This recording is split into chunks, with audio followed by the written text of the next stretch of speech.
James Angleton, the way you spin that story round. Always sharp, just like a tack when you're tracking the price of the dollar and pound. But drop the narrative, that thing that you inherited. Your history homos chariot just pulled up outside. Scott, William, Patrick on the scene, they're breaking up the subroutine. Something's crackling in your brain, MK Ultra make you go insane. Hey, don't you know we're only on the case for a good time, baby? Took a rose pill, now I'm reading these books for a long time, baby.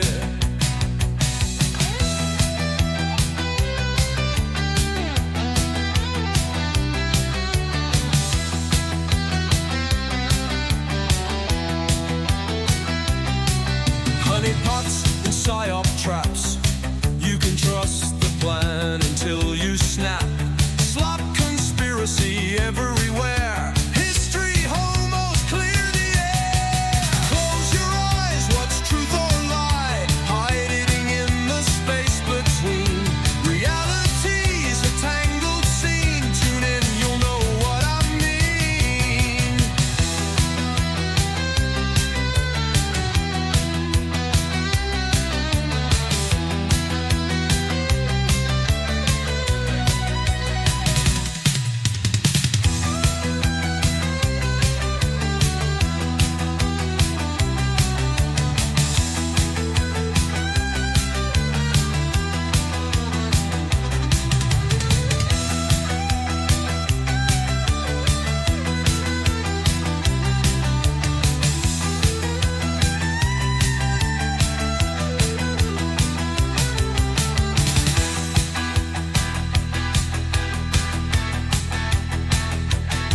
Close your eyes, what's truth or lie? Hiding in the space between. Reality's a tangled scene. Tune in, you'll know what I mean.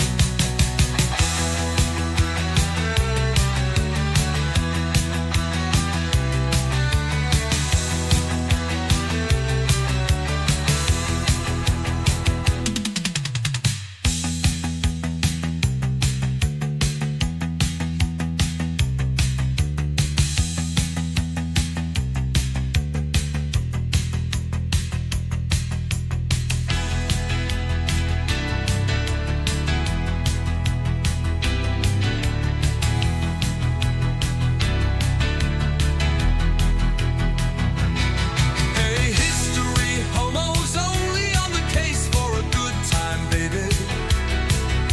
Took a roach pill, now I'm reading these books for a long time, baby.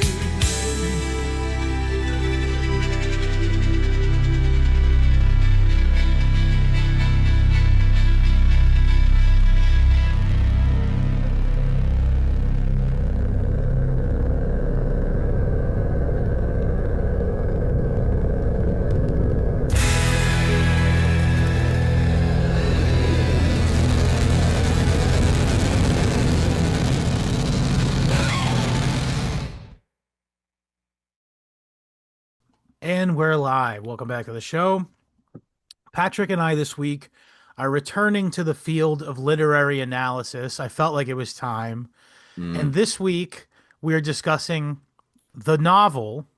I don't have the year at hand right now, but maybe Patrick can look it up. I believe.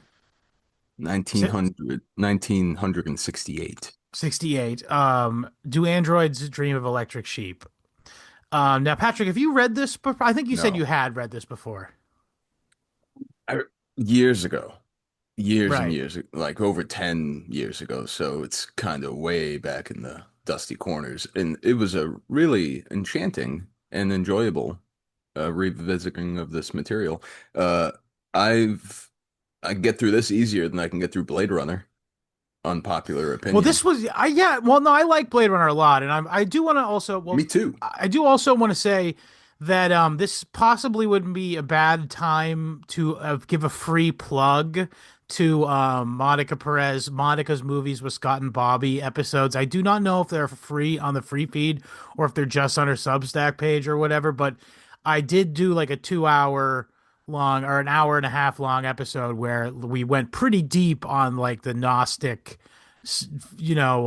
symbolism and like the stuff that goes on in the film. And I was They just gonna changed a say lot from the book, but not they're that. hardly the same thing at all. Yeah. Yeah, yeah. Um, A lot of good changes, a lot of necessary changes, and a lot that were inconsequential, but also stuff that, the book has some richness to it that, you know, even the movie has some richness to it that the book quite couldn't capture. I mean, you can't knock Scott's, right. it was, it's still amazing to look at. I think they're good. They're telling different stories, basically, is what it is. Mm, And so, but we're not going to be talking about them. My point is, the reason I mm, brought up the Monica thing was because we're not going to be talking really at all about the film. So if true. you're expecting that, don't, don't Leave or stay, stay. please. Actually, yeah. Yeah, I hope this piques your interest into reading the book. Although there are spoilers ahead. Um, certainly. But now, it's worth the read nonetheless because yeah. this is such an old story. You kind of, even if you've seen the movie, you're gonna think, oh, I don't need to read the book. Read the book. It informs your subsequent viewings of the film in a way where I like to play with my imagination when I watch films. Where like I'll pretend it takes place in a universe that another film takes place in, just because it kind of fits, it kind of locks, and it allows for sort Are of, you trying to say like what, Alien? uh, Because I'm pretty the sure it's like explicitly in the Alien universe. what and Blade Blade Runner. Runner. Hmm. Interesting. I never heard that, but No, it's the same director. It's not that much oh of a shit, fucking. no, no shit. Yeah, in that case, it literally takes place in the same cranium. So, Yeah. But anyway, but let's yeah, enough about the fucking shut movie. up. The movie is good, but again, I point you to the Monica's movies episode. Maybe I tell you what, I might get that audio from her to put on our Substack feed for you guys. Because some guy, if it's on her thing, I'm not gonna make you guys sub like to her thing to just hear it. But anyway, so we are talking about the book, the 1968 book by Philip K. Dick, who will henceforth be referred to as PKD because I'm not gonna say Dick that many PK, times. PK Dick. Come on, um, man. What and up? yeah, so the reason why so I did want to say this is that I don't couldn't really say what was the impetus for me choosing this. If you recall, we were spitballing what could be like a bonus episode about a month ago, and I was like, "Hey, what do you think about doing an episode on this?" And I just sent you a photo I had taken of the paperback, Hmm. which is sitting right here actually. I've had this copy for quite some time. Was was it me bitching about how I haven't read a physical book in so long because we do PDFs a lot, and I was just bitching about how I want to read a book I own on paper, I think and it did have yeah, something to do with that. you Yeah, want actually. the irony. I couldn't find it. Well, it is what it is. Replicants took it.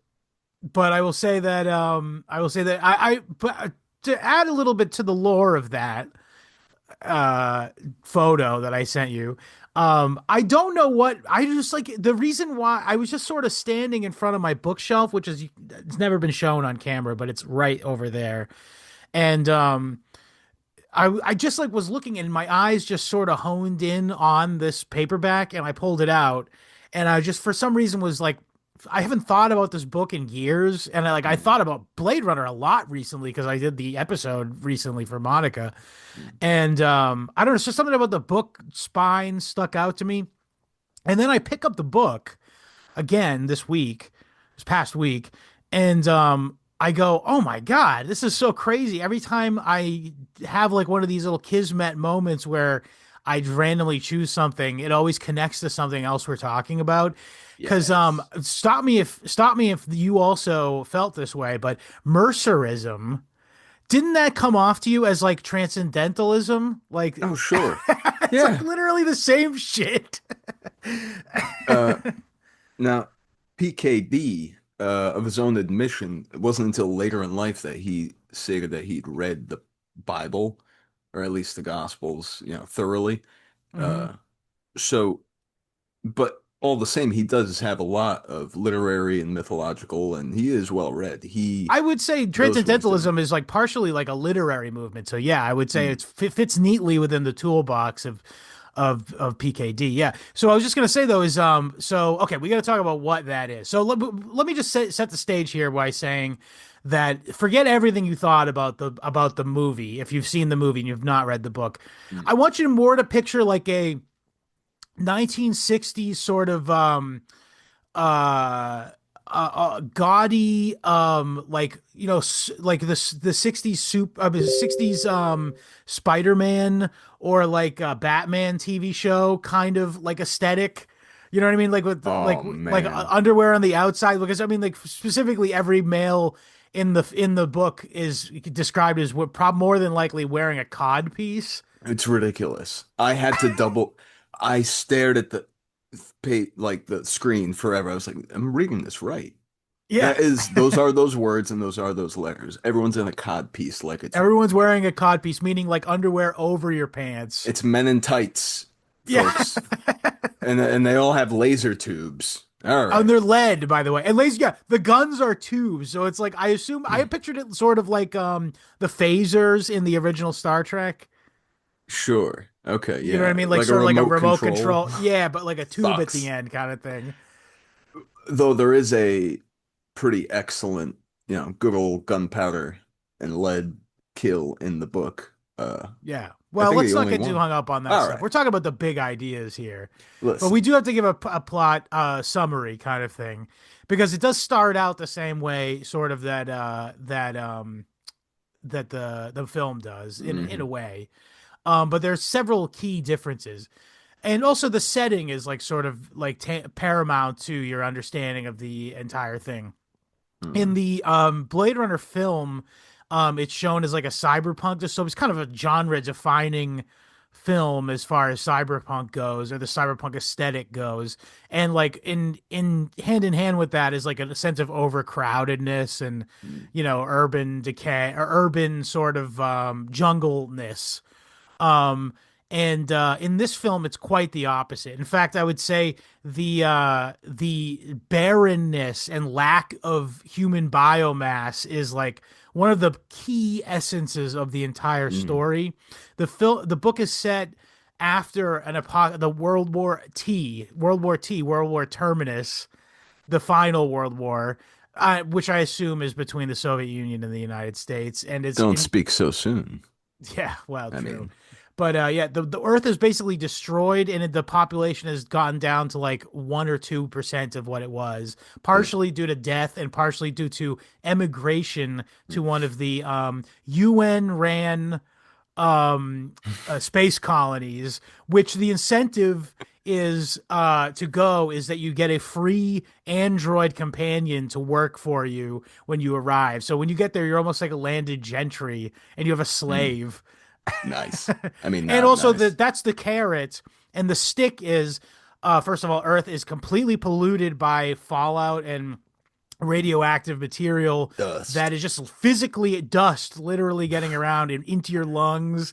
And Ugh. you have to wear a lead cod piece so as to not become genitally Sterile. deformed. Yeah, and sterile. Um, and yeah, also just like the crippling loneliness, That's because like so I said, funny. there's so few people on the planet. It's so funny to think that some like these people, their groins are better looking than their faces. You wouldn't think, but I would have to think they did describe a few people having like horrific. masks, yeah, or like masks and stuff in order to keep the dust out of their out of their face and hair and You're going stuff. blind. Well, you're gray. All right. Well, shit, guys. Well, we're Looks both like dying. Yeah. we're in this boat together. Anyway, This ugly so boat. in this post-apocalyptic, it's verifiably post-apocalyptic essentially. Although like a the word we're gonna keep using is ersatz. Sure. It's Yeah, used okay. several times in the book, many times in the book, but it also like it's almost like the theme word for the entire book, because it's got an ersatz quality to the Hmm. government, to society in Mm, general, and also they practice an ersatz religion, if you will. mm. um and to the extent that it's a religion that you buy a product to participate in, Hell yeah, an dude. electronic product, I should mention. 15 easy payments of a lot. And people are like, dude, They're debt. doing that now, by the way. There's an app. There's a Christ app. Did you know about this? Oh gosh. I have a feeling I think I know what you're talking about. It's like where Jesus in quotes with the copyright symbol after it. Hell yeah. Copyright Jesus is You can like copyright Jesus? Man, whoever got that is a fucking gazillionaire. And I think I because know what his early life on Wikipedia is. um yeah, I've seen yeah, I'll try to tune into a good old YouTube video and it's hey, will you pray with me for a moment? Nope. Bye. Skadoodle. That's Skedaddle. so they find you're a target demographic for the Jesus app, Jesus Dude, R app. I get some wi I need to start just hitting screen record before I play any YouTube video now I get some because pretty funny ones. Yeah, sometimes I'll get like I'll get dueling Gaza food relief, and then afterwards it'll be like a literal like Laura Loomer ad. Like I got this like string of ads where it's like anime dramatic like I was the lamest kid at school, but I had eyes for chlamydia, the prettiest girl at school. And then the bully came up to me. Your penis is tiny. I'm gonna kiss this girl. And it's like, what am wow, that is really fucking it? specific. It's so, dude. I swear to you, Is Buster Friendly? Is Buster Friendly fucking coming through the screen to you? Buster Friendly. I wish I Buster Friendly and the Friendly Bunch or whatever the fucking name and the Friendly Friends and the Friendly and the Friends, dude. Funky It's Buster. Friends. No, it's Buster Mark. Friendly. So in the book though, there's this ubiquitous TV show that's on 23 hours a day called Buster Friendly and the Friendly Friends, and it's like clearly, by the way, it's an AI.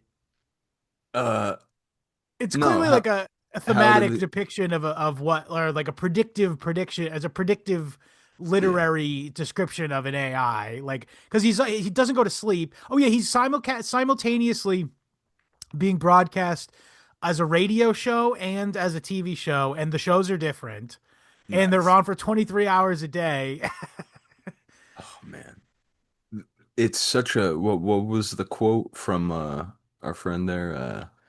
He's the most important person in the world, as far as I'm aware. It's like the the weird I want to go back to what you talked about before the ersatz nature of this whole society and culture Right. and because the one of the androids that Decker goes to hit is on her paperwork stated as being 28 years old. And he talks to her saying, "Don't you remember before the, World War T? Don't you Yeah. remember?" So it would have been within 25 years or so. Right. It's in recent memory. Yeah. Yeah, which is just crazy to me, the fact that, it, Especially given the advanced level of like societal indoctrination they have into this new formulation of things. yeah, which, you can wonder about what the state of things was prior to, which it This wasn't sort of wasn't bombs, was it? The way it's described is this dust just came rolling in. no, I think the implication was that it was a nuclear war, and then there's so much fallout that it just complete the dust sort of entirely Okay. absorbed everything, and it just went everywhere in the sky essentially, Mhm. and it like created new like jet streams and stuff. It's great. Yeah, Fairly boilerplate, at world end scenario at the time. I would of the it's a writing, I would think. yeah, it's a little tough to square. It's not worth thinking about too hard. It's easy enough to accept that this culture is working on its own. But for like what? It's kind of just like this talk about pacification. I want to talk Phoenix program Yeah. talk. Uh, What Well, like I would say by the fact that it's all implemented by the UN is kind of an yeah, indicator that it's like one world government, like a New World Order type, because they were talking about this stuff back in the yeah, 60s, by the way, this sort of sure. like UN one world government stuff, um, New World Order type stuff. So I think it fit neatly within the milieu of what the, current schizo literature at the time was Mm, on. Um, but I mean, it's obviously serves, and I think there's a lot of like fairly leftoid, critique of capitalism going on in this book as well, which we'll get more specific about later, of course. But I think also like you could just make the case here that like even though the world, well, there's that famous Mark Fisher quote. It's easier to it's easier to believe the end of the world is coming than the end of capitalism. yeah, sure. Yeah, no, we'll ride this cheap credit to the very end. Well, okay, so that just leads me into the fact that, like I said, everything is now commodified and hyper materialistic, and I guess that's sort of the end result of like a nuclear war. It ends up to get to nuclear war, you'd have to be. I mean, you don't wouldn't have to be, but I'm saying it would lend to it that everything had become hyper materialistic. But mm, so in the wake of the war, and there's this evidently this like pseudo religion slash philosophy emerges out of a product called an empathy box, which espouses sort of like well, first of all, it's like a VR machine in which you grab the handles and you're given like a full sensory experience, which reminds me of BCIs, by the way, too. yeah. That was at the front of my frontal lobe this whole time Yeah. reading this. Brain computer interfaces, for those who don't know. We do have an episode on Substack where we discuss it at length, the real Check it out. technology behind it. Yeah.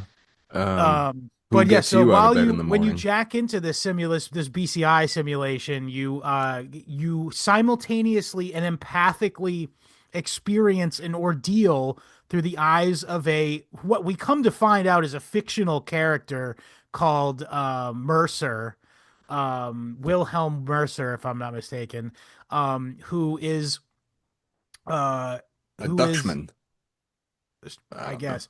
I was just gonna say he's sort of like a Christ-like figure, but he's like a Jungian archetype, you he's a see. young. Well, they almost say this specifically. It's a They say Jungian archetype. archetype Yeah. of a savior, but he espouses this sort of neo-transcendentalist Yeah.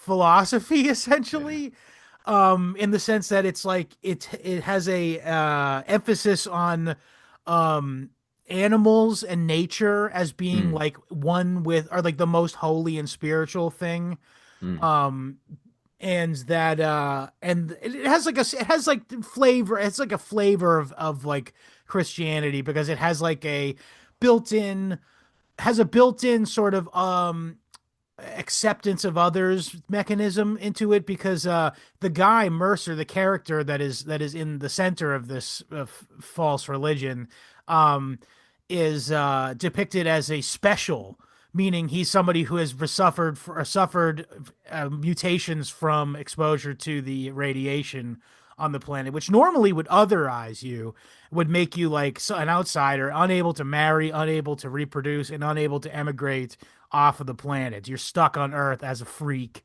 and you mm. have reduced legal abilities, as opposed to a prime, I believe is the term used for a regular person.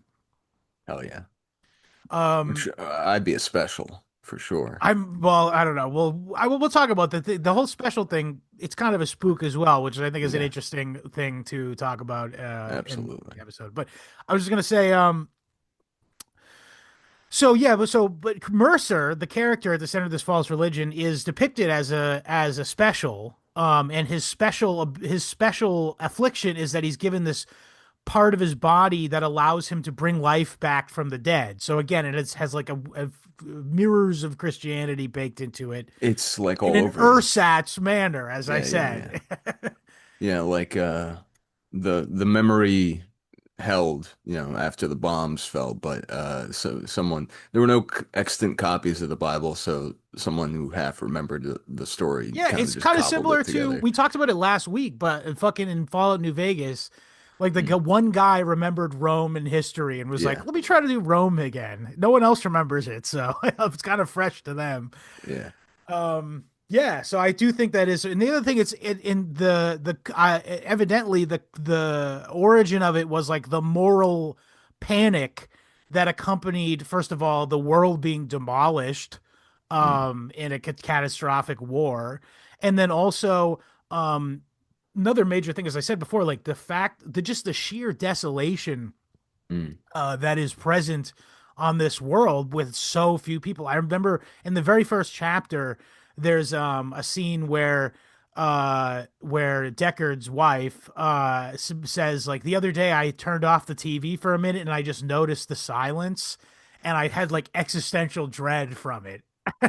Which is, by the way, why they want you to have your TV. They want Buster Friendly Literally, on me. 24 hours a day, so you don't start thinking about the despair that is the reality of living on this doomed planet. Yeah.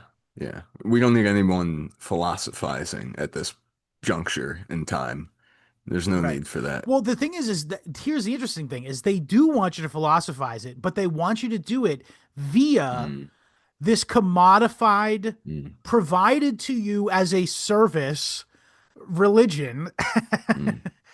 um, And it's this thing that it's a dirty mirror of what true community and big word empathy is. It's the subversion of it. The idea that you just tap into this, like ch chat room of everyone's deepest, like to the base of their spine, Well, yeah, it's like feelings. it's literally, well, it's similar to the again, if we go back to the transcendental thing, it's sort of similar to the this Mercer character is sort of similar to this transcendental concept of the oversoul, which Mm. is like the idea that all human beings can be encapsulated in the one entity, you know what I mean? It's all part of one larger entity, I guess. Which is mumbo jumbo, obviously. What do But I do with that? what's Oh that? man. And to that I say, what do I do with that? What am I supposed to do with that? Well, if you ask a transcendentalist, they would go be Uncle Ted in the and not really work on your farm. All right, well, I could do that, but do you guys all have to be there? Well, that's the problem. Yeah, All right, you get everyone the can. free rider syndrome, free rider, the tragedy of the commons, maybe. Can I have Anyway, a refill? No. so anyway, so but regardless, where was I getting with that? Oh, Transcendental. Go ahead, sorry. well, I was just gonna say though is the oversoul. Yeah. So the Yeah. idea is like that it's, again, it's another Jungian thing, by the way. I'm pretty sure Jung Mm. was influenced by this idea of an oversoul when he wrote about his shit. And PKD himself influenced by Jung, where he also spent, Majorly. Yeah. oh yeah, spent countless hours sitting in a chair, just waiting for the visions to begin, you know? So it's literally, yeah. I know. Yeah. So it, we can talk more about that after, how Right. fruitful that is, but I was just gonna say though is yeah. but I was just gonna say though is but I was gonna say though is there was a crisis of morality going on on the earth. I would imagine, particularly in the barbarity that usually accompanies the Mm, time immediately preceding after a war. mm. I would imagine that that the Mercerism, even though, as you know, first of all, it's devoid of any actual substantive connection to the divine or metaphysics. Or Um, to your neighbor. right. Well, that's the problem. There is no fucking neighbor, brother. The only The way building's to, empty. yeah, the building's empty. So that's the thing. So the only way to have a neighbor is to jack into the computer and have a simulated empathy experience provided to you for $9.99 a month. Not that they say that it costs any money, but I just, come on, it definitely does. Yeah, I mean, no, it's rude to even bring it up. Like, Yeah, what, you're gonna bitch about your tithe, Scott? Come on. true. I mean, that's a good point. You know what? That is pretty gauche to be like, man, these fucking priests always tossing this hat around. What the fuck is the deal with that? Get it together, guys. Maybe Maybe is that save a little bit. I'm gonna start claiming my tithes on my taxes, given that you Right. guys are. Yeah. Is that a thing, actually? I have no There, idea. it's tax-free that's tough stuff. That's I trying to think if you like donated something substantive like a building, you could get it on your taxes. let me see. Do I have a building? I'm in a building. I need to be in it though, so Yeah, it's not that's an happening. issue. Yeah. So the cost of this empathy. What the hell's his name? This simpleton special Mercer. no, JR Isidore. Isidore. What's he say? Your empathy box is your most personal item. Right. Well, for him it Yeah, is because he's a truly pious individual as he's a far as in the true world that believer. this has been created. Yeah. And frankly, I mean, there is nothing that the world would need more after a nuclear apocalypse than Christ and Christianity. And what Christianity offers is like you said, the acceptance of others, the neighbor, and peaceable uh, behaviors, the kind of thing that allows for the UN to not have to worry too much about what's going on back on old Earth. And it unfortunately it's that thing that Christianity, is, can be mimicked in other, Right. and so I mean, it's while actively Isidore, happening yeah, in mini malls or strip malls across America right mhm. now. And it's happening. It happened. They're appealing to our Christian reflex, our Christian memory, uh, of our culture, of this part of the world, to in every possible way, every corner you turn, people, do you want to donate? Do you want to round up for the Jibby Fund? They never Right. bring up Christ, but Christ might cry if you don't give Jimmy $1. But Right. yeah, so uh unfortunately, if it's if that love of the neighbor and is removed from Christianity, and deliberate what's the word, uh Systematic. no, it's a D word. Yeah, I'm spazzing. Discernment, which Isidore doesn't have. He doesn't have discernment. He doesn't know to Yeah. not get wrapped up with the likes of a bunch Well, of he isn't given the AWOL. vocabulary. He isn't given the Yeah. vocabulary to do so, essentially. And that's like you'll find that's a big aspect Yes. of like the morality within this world, Uh-huh. is bound up in sort of societal expectations, societal roles, and what is who's considered in group and out group. Mm, Um, now, again, so obviously it goes without being said that there are androids in this story, mm, synthetic human beings, who are, I guess, organic, like in the same sense that they're flesh and blood, but they're grown on a short lifespan, 2 to 3 year lifespan, essentially, but with a fully formed mind and implanted memories. And they are, yeah, they're workhorses generally speaking, mm, but they are, the key difference between the that to tell between a human being and android is that complicated test called the Voight-Kampff test, um, mm, to determine microscopic differences in your eyeballs reactions, mm, as far as how you react to empathize towards other people, because that's the only measure of a human being, essentially. And it makes sense to reason because the Mercerism, this false religion that everyone has adopted, it sort of centers empathy mm, as its key element, and it sort of focuses the entire human race on like its ability to empathize with each other. And really what it's doing though is it's otherizing androids, or creating mm. an in-group and an out-group in something which, as you pointed out, real Christianity doesn't do. You know what I mean? Right.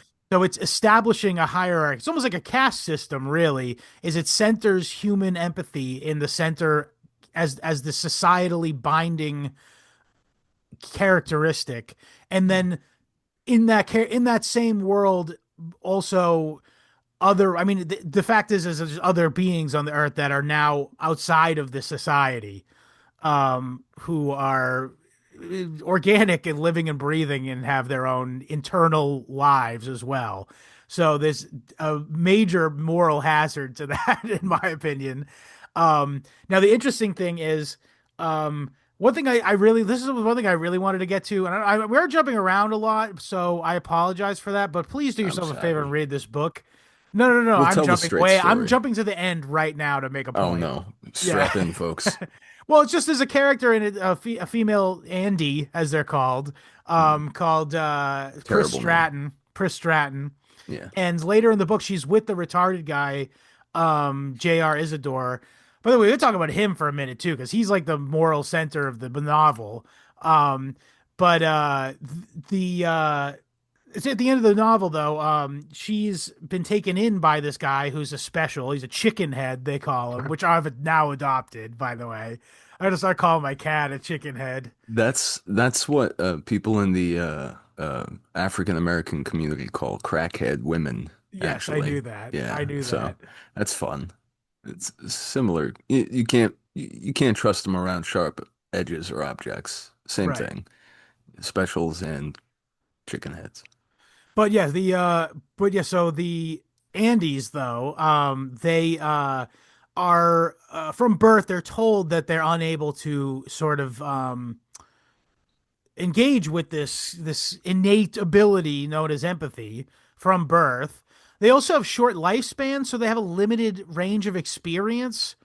But she's been taken in with amongst other characters to this guy J.R. Isidore, who's a chicken head. And she comes across a spider. Oh fuck! I should we have to talk about the whole animal economy first. So Yeah. well, I'm sorry, I had to put a pin in that actually.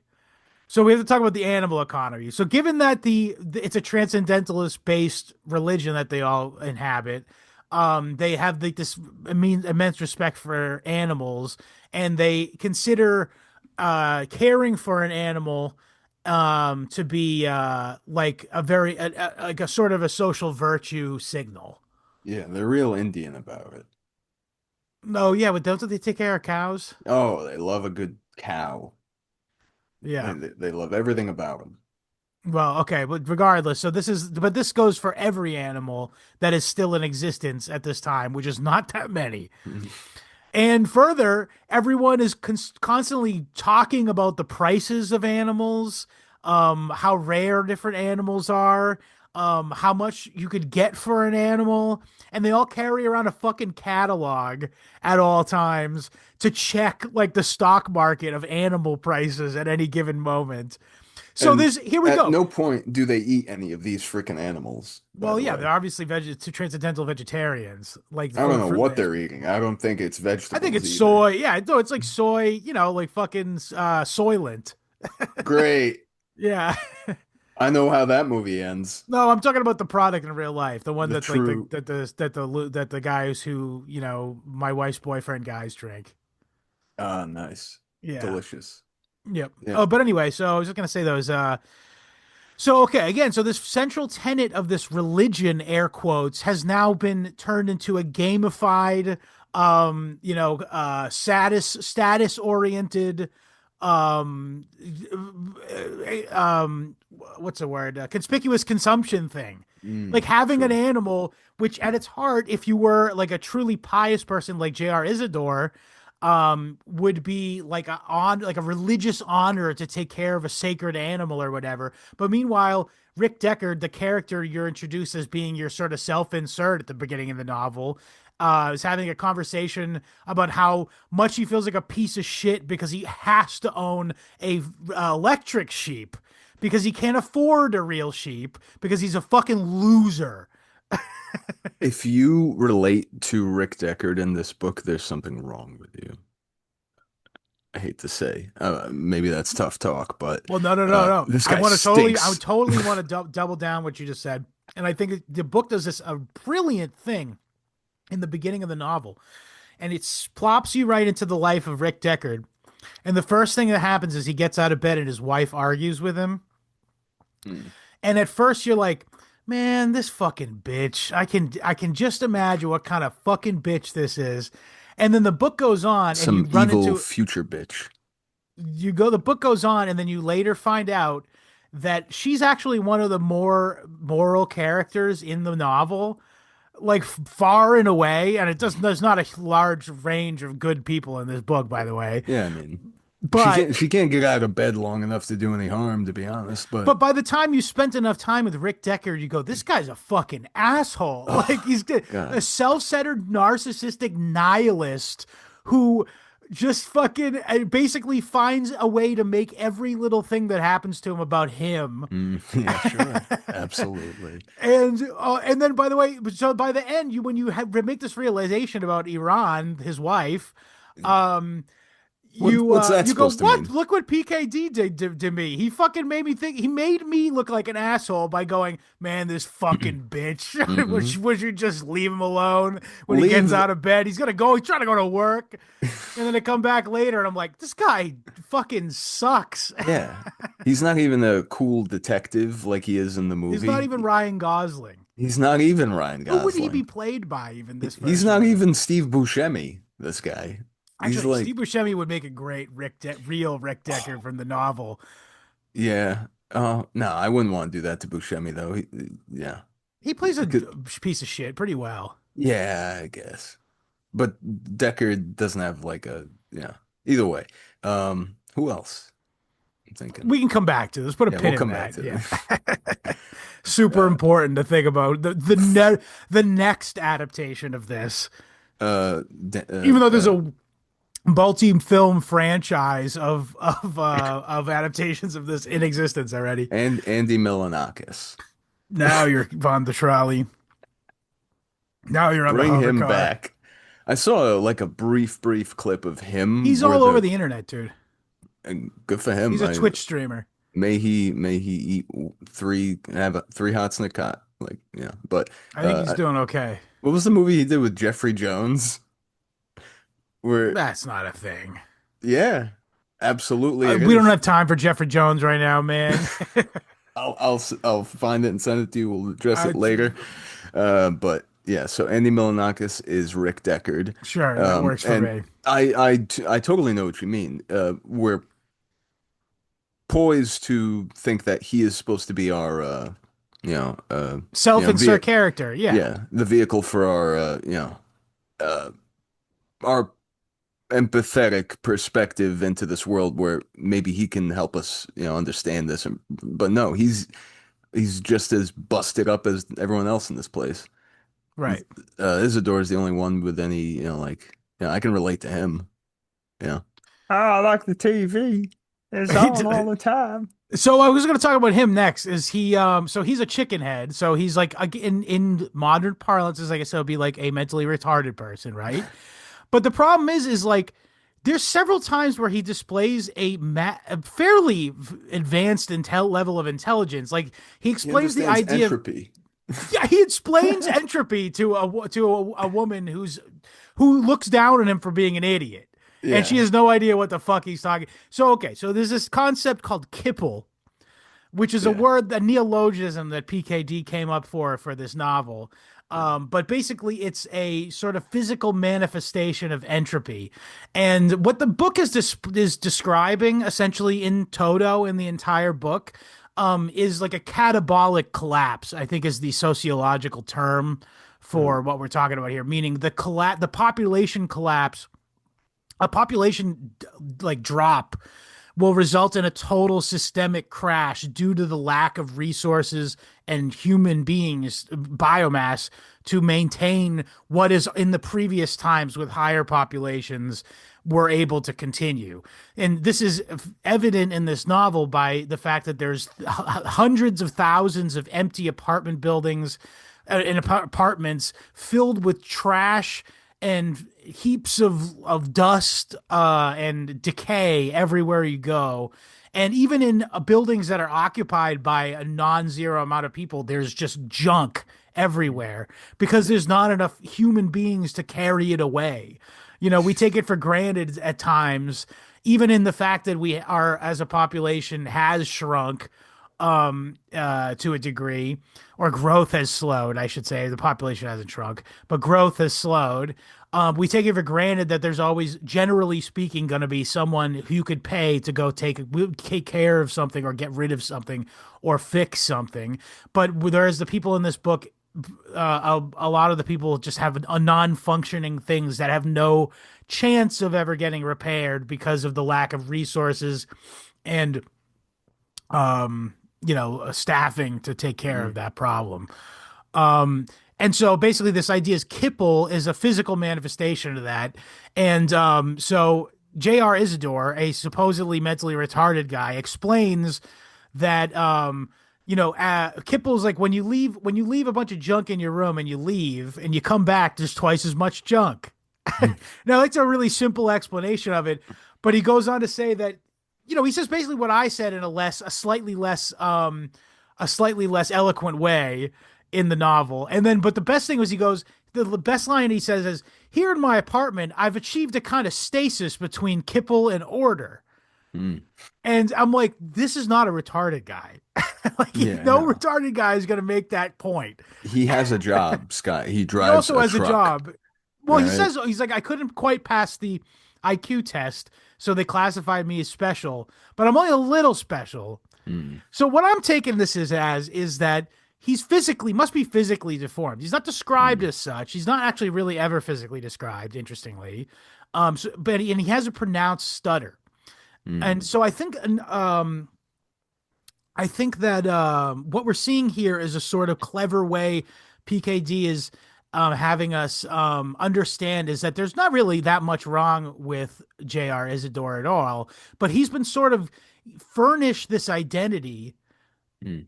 as a non-normal person from a young age or possibly since birth.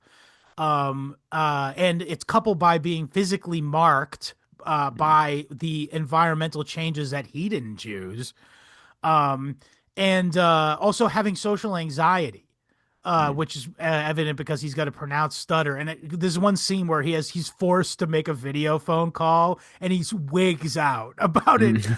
But interestingly, he succeeds, and then after that, he has a newfound outlook on life, and is actually able Mm. to socially engage a little bit more. So it shows that there's actually capability of him growing and becoming more socially apt. Which again, Mm. I think even the word retarded means there's only so far you can get. You know Mm. what I mean?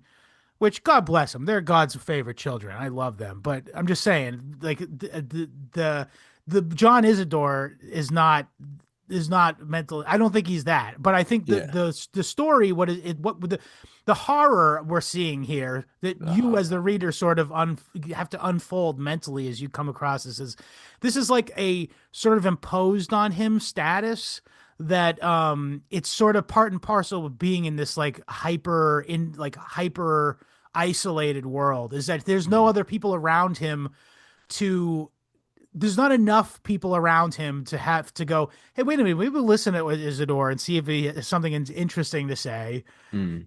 And then the other people who do exist around him just treat him, because he's been literally given this designation from the government. He's not allowed to marry or reproduce or leave Earth. Like, they have like literally government sanctioned reason to be nasty to him. Like, Dude, what's amazing to me is that uh PKD is able to build this perfectly tight sociological and cultural structure, this thing that yeah, does without having ever, at least I don't think by this point closely read the Gospels, because it's the perfect, um it's the I think it was either Gnosticism or something yeah. prior to this. Yeah. Um it's the in the way that every group will have the out group, and within that out group is further you know exterior parties, and then ultimately it everyone can gather around hating on one person. They're Hmm. typically the one that if there's layoffs being talked about, it's like, oh well, if it's going to be anybody, it's that one. So it stands to reason that Isidore, as you know, as capable as he is, unfortunately, you know, he is, he is the scapegoat in every room he walks into. He and he is the one, like you said, totally, nondescript, but marked for Ridicule and chastisement. Yeah, denigration. Yeah. yeah, and takes it all in stride. Takes Right. it with a beautiful ignorance. Yeah.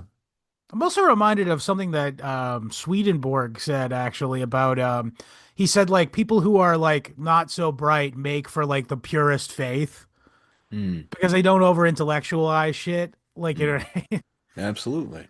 and Um, I think he's people of simple people of simple faith, I believe is the mm, quote that he the is the quote or description he gave. But it just I thought I was thinking about that when they're talking about Isidore, who is a simple person with simple faith, essentially, even if yeah, it is of a false religion that's been provided to him by the corporations or whatever. and which we're told to have faith like children, to look to the children. That's I guess this guy has about the IQ of a 8-year-old, 6-year-old, whatever. I don't know about But that. I think he's saying pretty complex things at times. you could teach an 8-year-old to say some, to learn some smart shit, especially if they got Maybe. hyper nuclear dust brain. Sometimes mutations work in your favor. I don't know. Maybe. I think it's all social power structures, man. What's up with the people getting hit in the head and being able to speak Chinese? I wanted to Well, ask you that that. lady was faking and she was just doing like funny Chinese Bing noises. bong, ching Yeah. bong. She practiced that. She was practicing along the Nick Mullen videos for like The- hours. Falling asleep to it. Just so is that ever real? I'd like to look into that. Highly doubt it.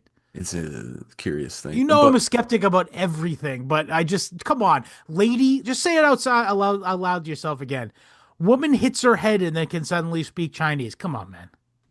I mean, You believe that? I got a fucking I'll check it out. transportational real estate investment for opportunity for you.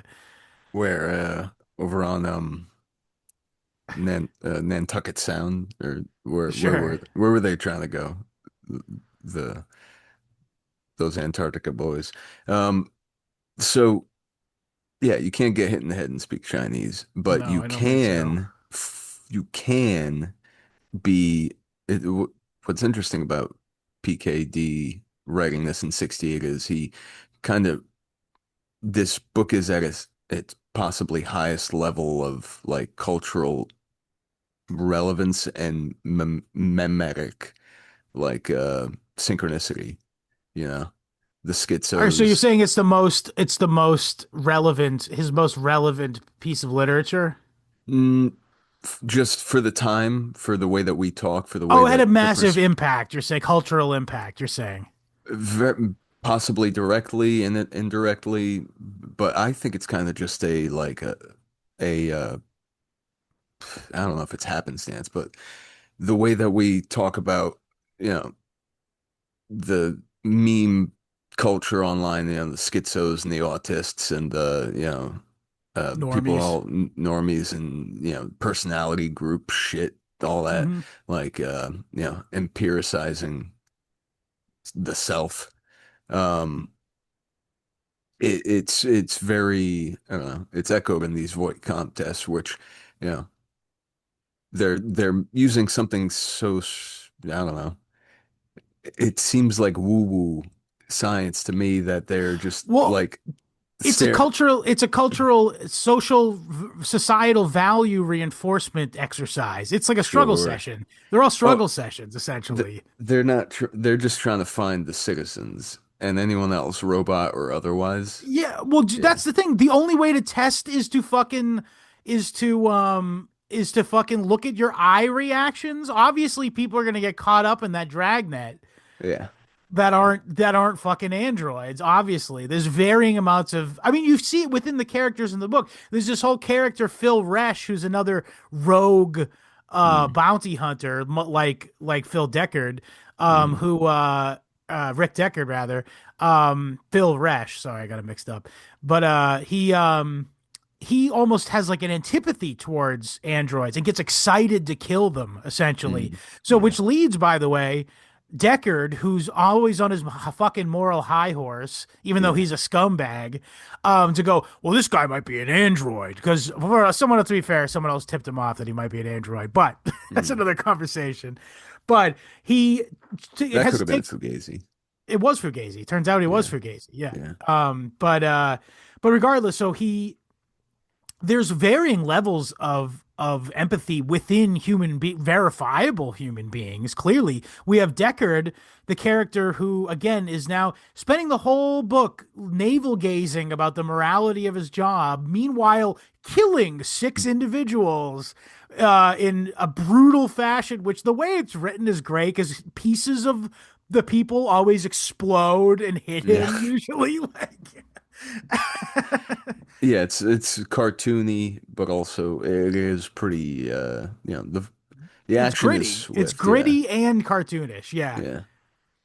Um yeah, the whole time he's whinging about, oh, I don't like what I'm doing. He's doing it. Yeah, I he know. That's what I'm yeah, saying. It's it's like great. he's It's a so funny. scumbag. He just consoles himself by the fact that he has unease about it. And in fact, Yeah. oh, I forgot to tell you.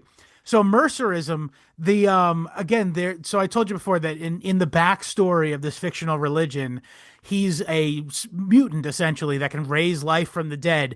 But the killers Hmm. have decided that he can no longer do that, and they attack him and they send him to the world of the tomb world, Oh, which by the way again is another thing spooky. that the other thing I thought was interesting. It's like everything's kaleidoscopic in on itself, which I think is pretty PKD typical thing. But again, so in within the theology of this fake religion, you have the concept of this empathy being centered. You have these Jungian archetypes of false religion, but also consumerism. And another thing, central piece of the theology is this entropy thing, this entropy theme that's going on. Because when he gets sent to the tomb world, it's a world where all matter is turning into decay, meat is dripping off of bones, you know, and Hmm. then he has this Sisyphusian climb up the hill. Again, it's all like a pastiche of different. It's like I use this term way too often, but it's cargo cult. It's doing a Yeah, cargo yeah. cult of different like philosophical things. You got transcendentalism, you got Greek mythology, you got Hmm. Christianity.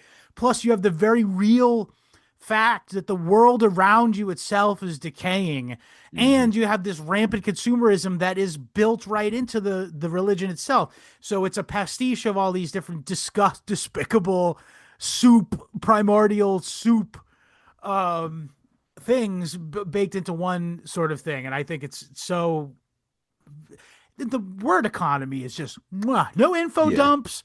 It's all just like it comes to you through conversation and through things happening, and you sort of piece it all together. Hmm. And again, it's like a real tight 90 of a book. I read it in a day, maybe. I want to say I read it Hmm. for like 5 or 6 hours tops. Hmm.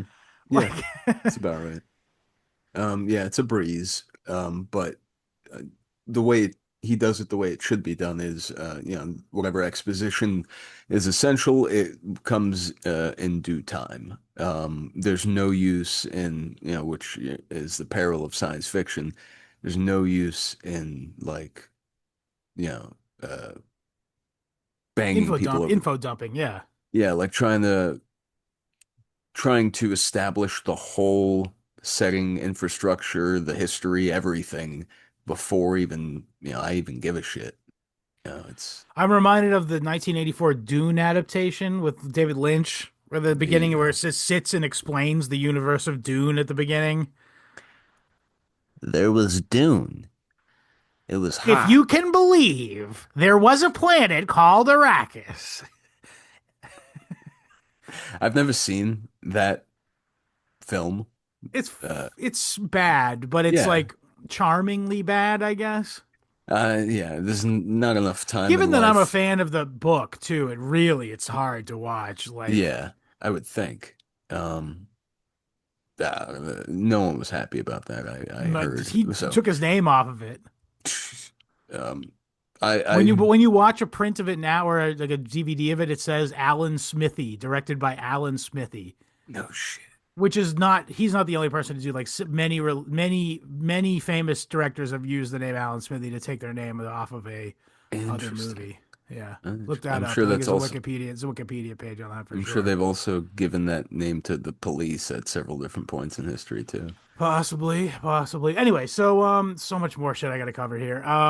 Yeah. So, okay, we covered the thing about the Mercerism. Um,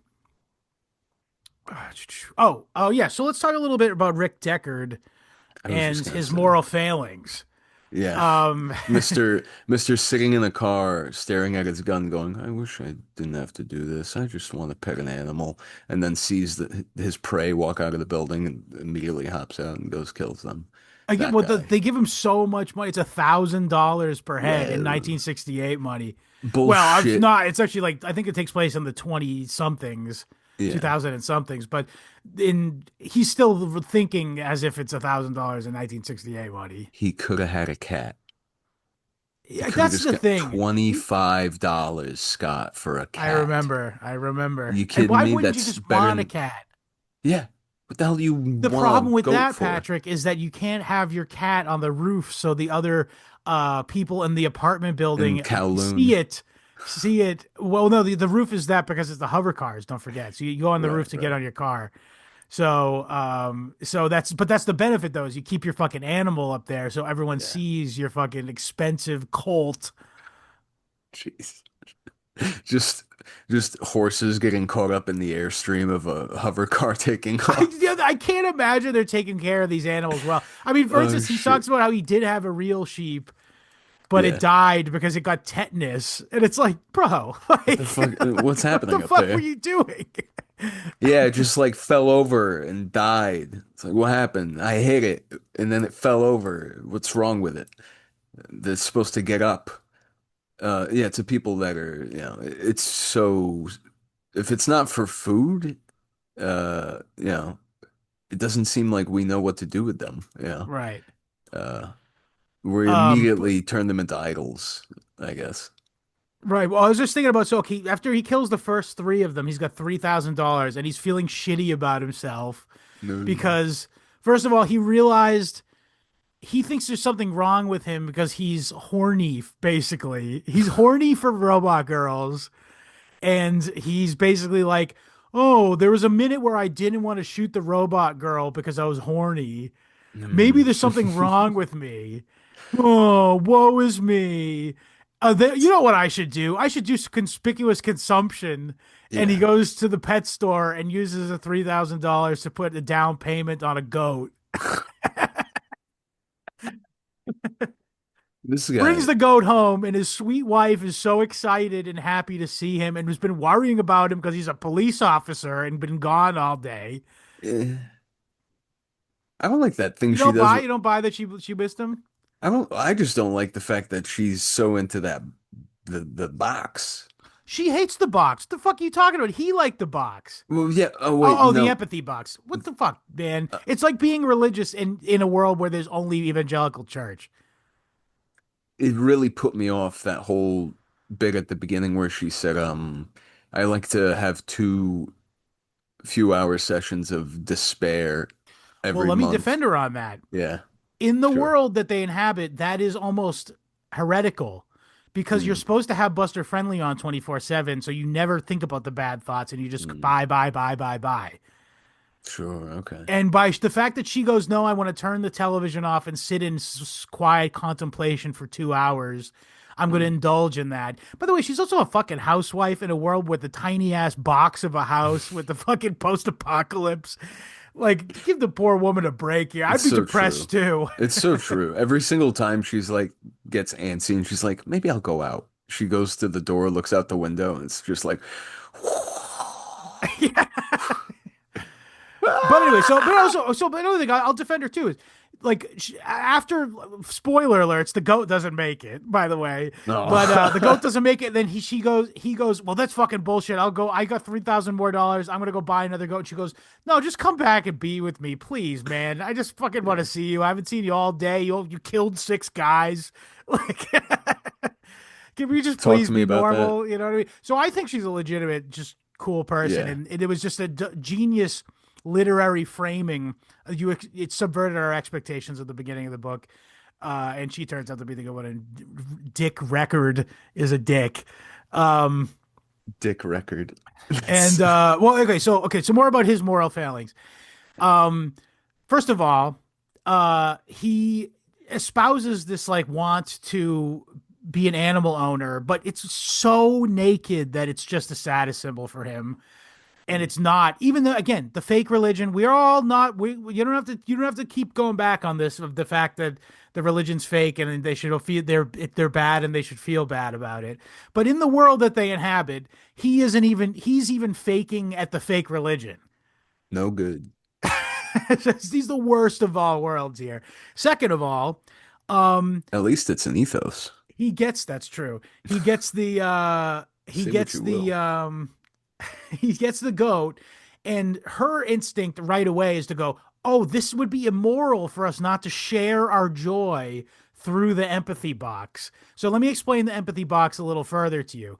When you're feeling good, you bring your good feelings into this sort of commune with the other people who are jacked into the box at the time.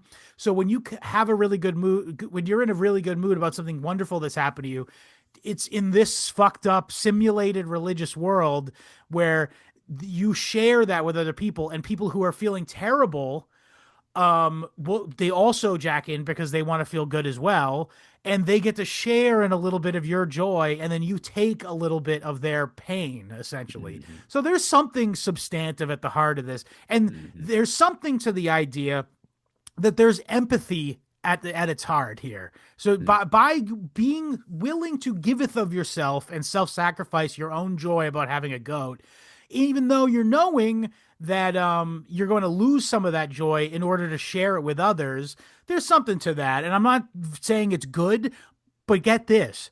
Rick is like, "Lady, come on, sweetie, we got the goat. Why would I want to share some of my joy with these Oh, people?"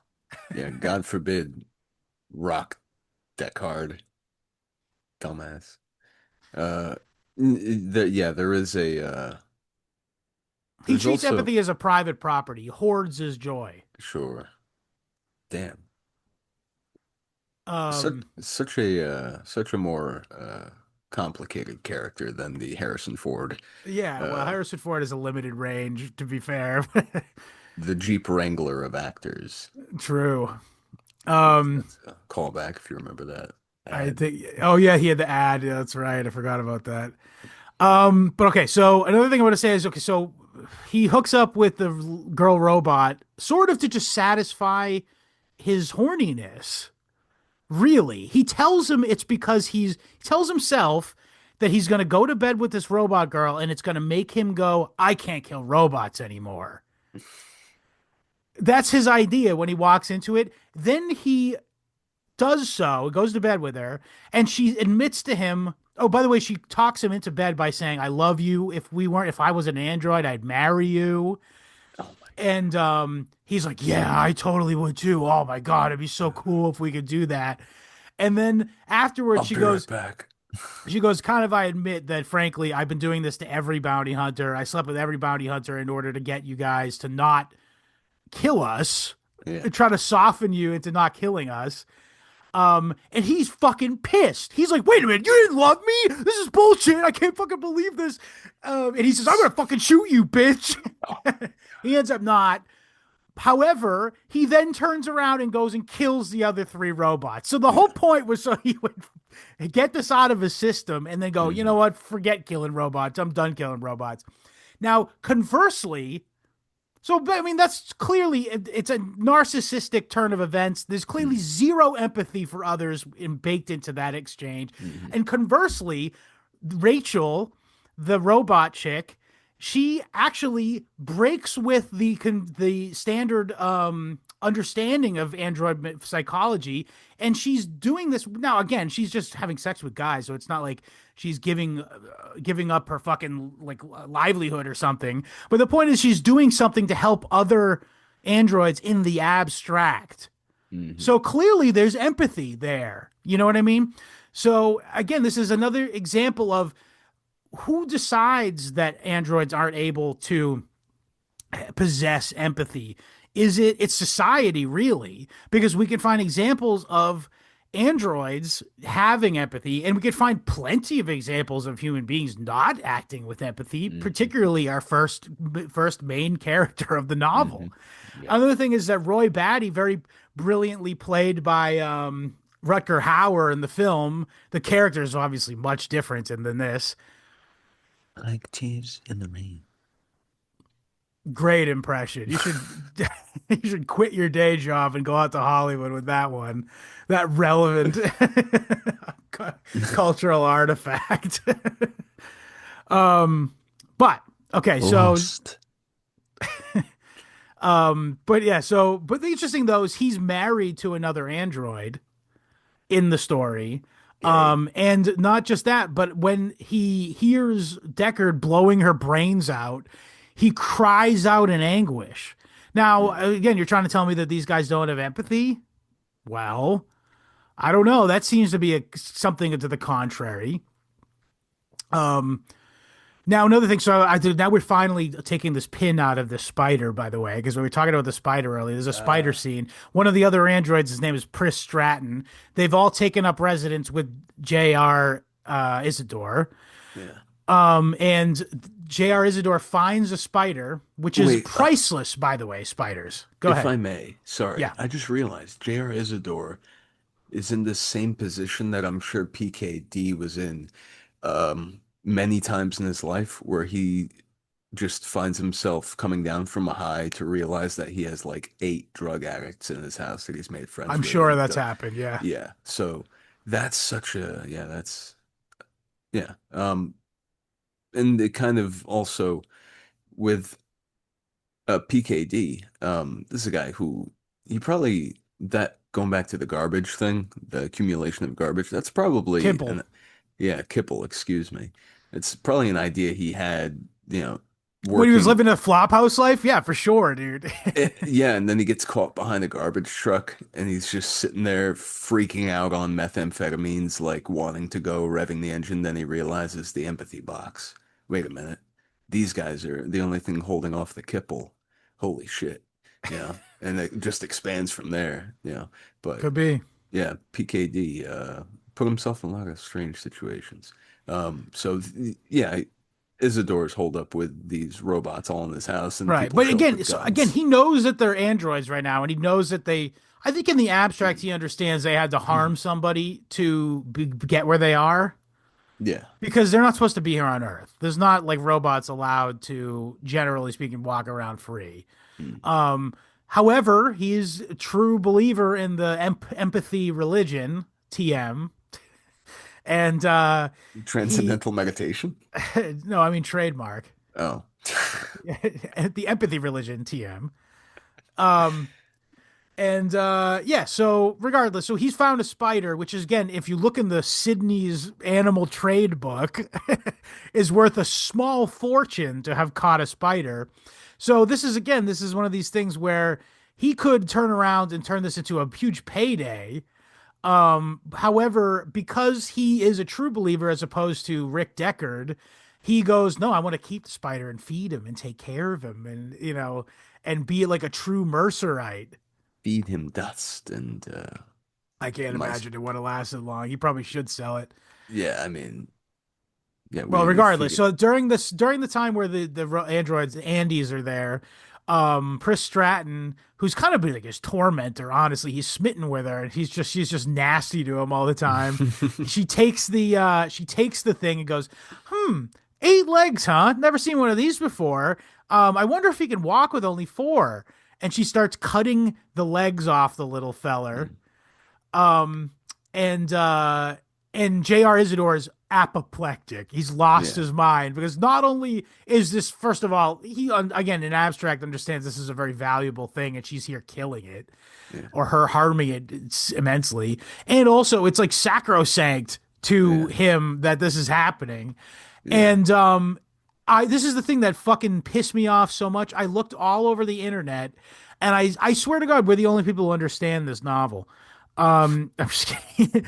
I didn't find I found a lot of people with takes on this novel. I found very few intelligent ones, and I repeatedly saw people point to this scene where Chris Stratton is cutting off the legs of the spider as evidence that it is can be definitively said that androids do not possess empathy because they can't see what's wrong with killing the spider. Now let me ask you, people who've had this take on the internet, what do you do with spiders? Do you think it's so objective that to kill a spider? Particularly given that Pris Stratton in real biological years could be no older than 3 years old Yeah, yeah. because she's a fucking Andy. Further, she's been instructed her entire life that she does not possess empathy and Mm, can never possess empathy, and that is something that is fundamentally flawed about her own internal life, and mm. that there's nothing she can do to overcome this deficiency. So I put it to you. Is she actually morally deficient and lacking in empathy?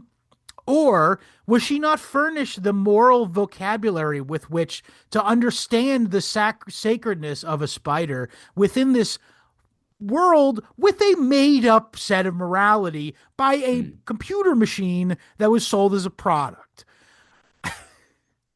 Shit. Do you see the kaleidoscopic Yeah. nature of the failure on all levels Yeah. of of human morality on in this world? Mm. And then, by the way, later on, um, I believe I could be talking on my ass here, but I believe Isidore explains to Deckard when they do finally meet that she was killing the spider or whatever, and Deckard expresses like mild, at least outragedness at this, possibly Mm. just for the financial reason, Yeah, yeah. but at the same time, he still like sort of plays at the idea of being morally outraged at killing a spider. Meanwhile, Bro killed 6 people today. Yeah, exactly.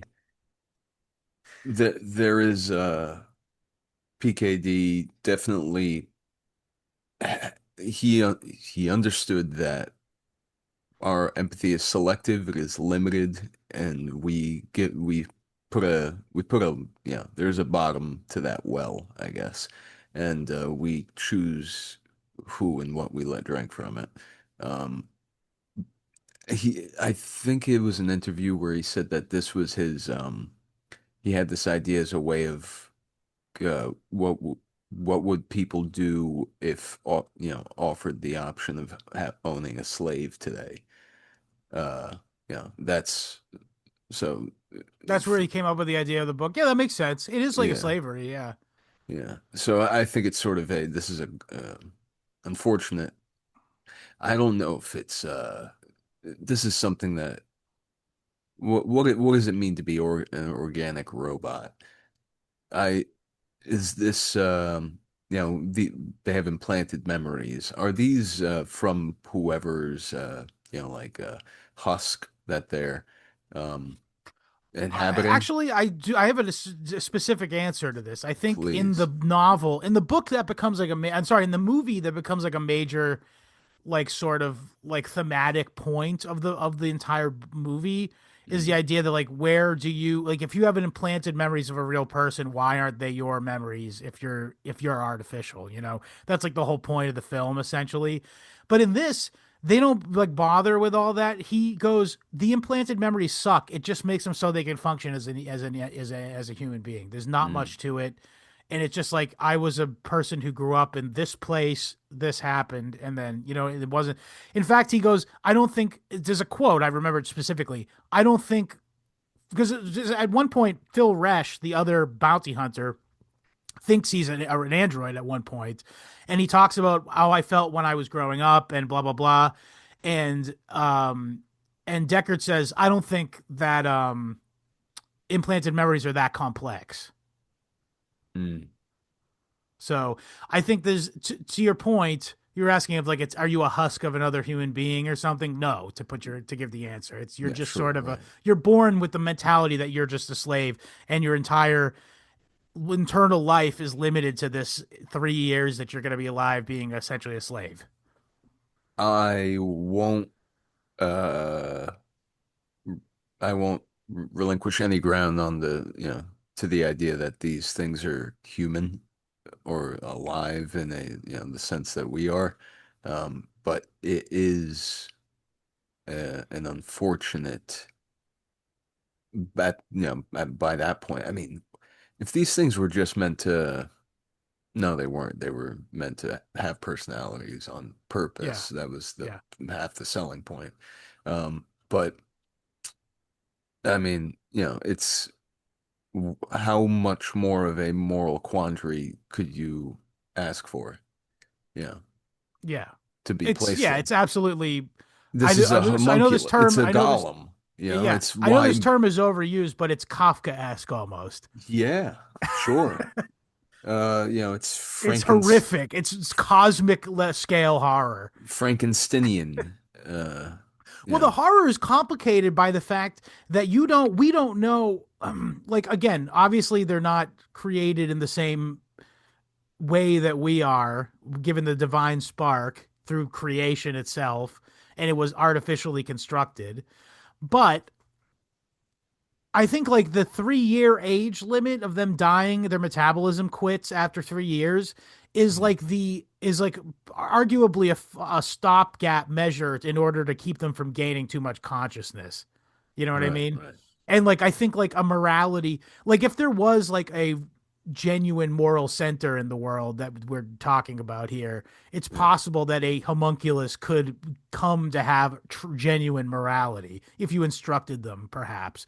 Maybe I don't think that necessarily, but I think Dick has created a world in which that's Mhm. possible. If you get in the fictional world, Yeah. And if you're coming, if, from the mind mind of, you, I don't know that this is fucking physically possible. Like this is the fun thing about science fiction yeah, is he's playing in a world whether or not this is feasible.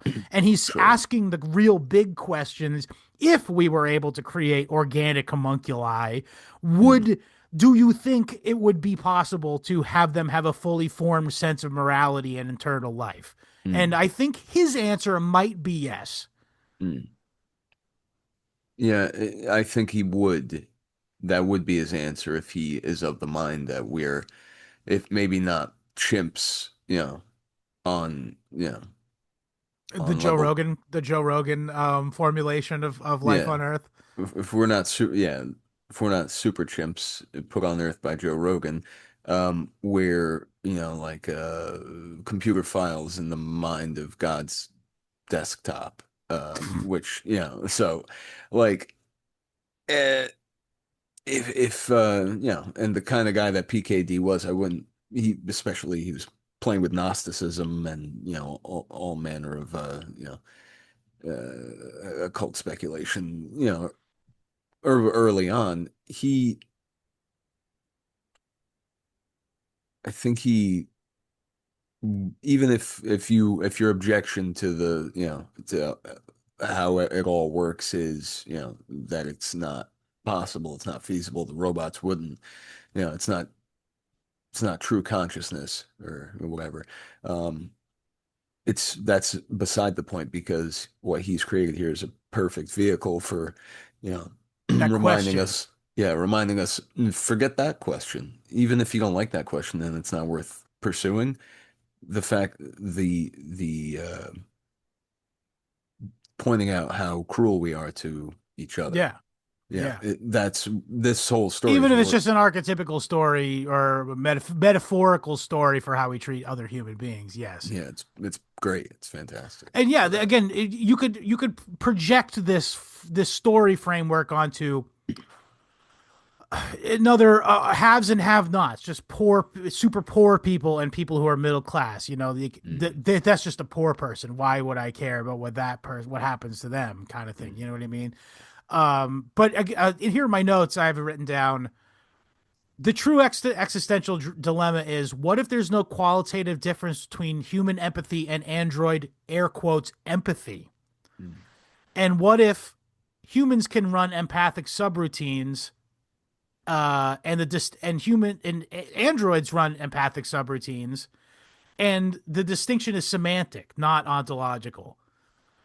So, and then, but again, the other thing, back to Deckard again.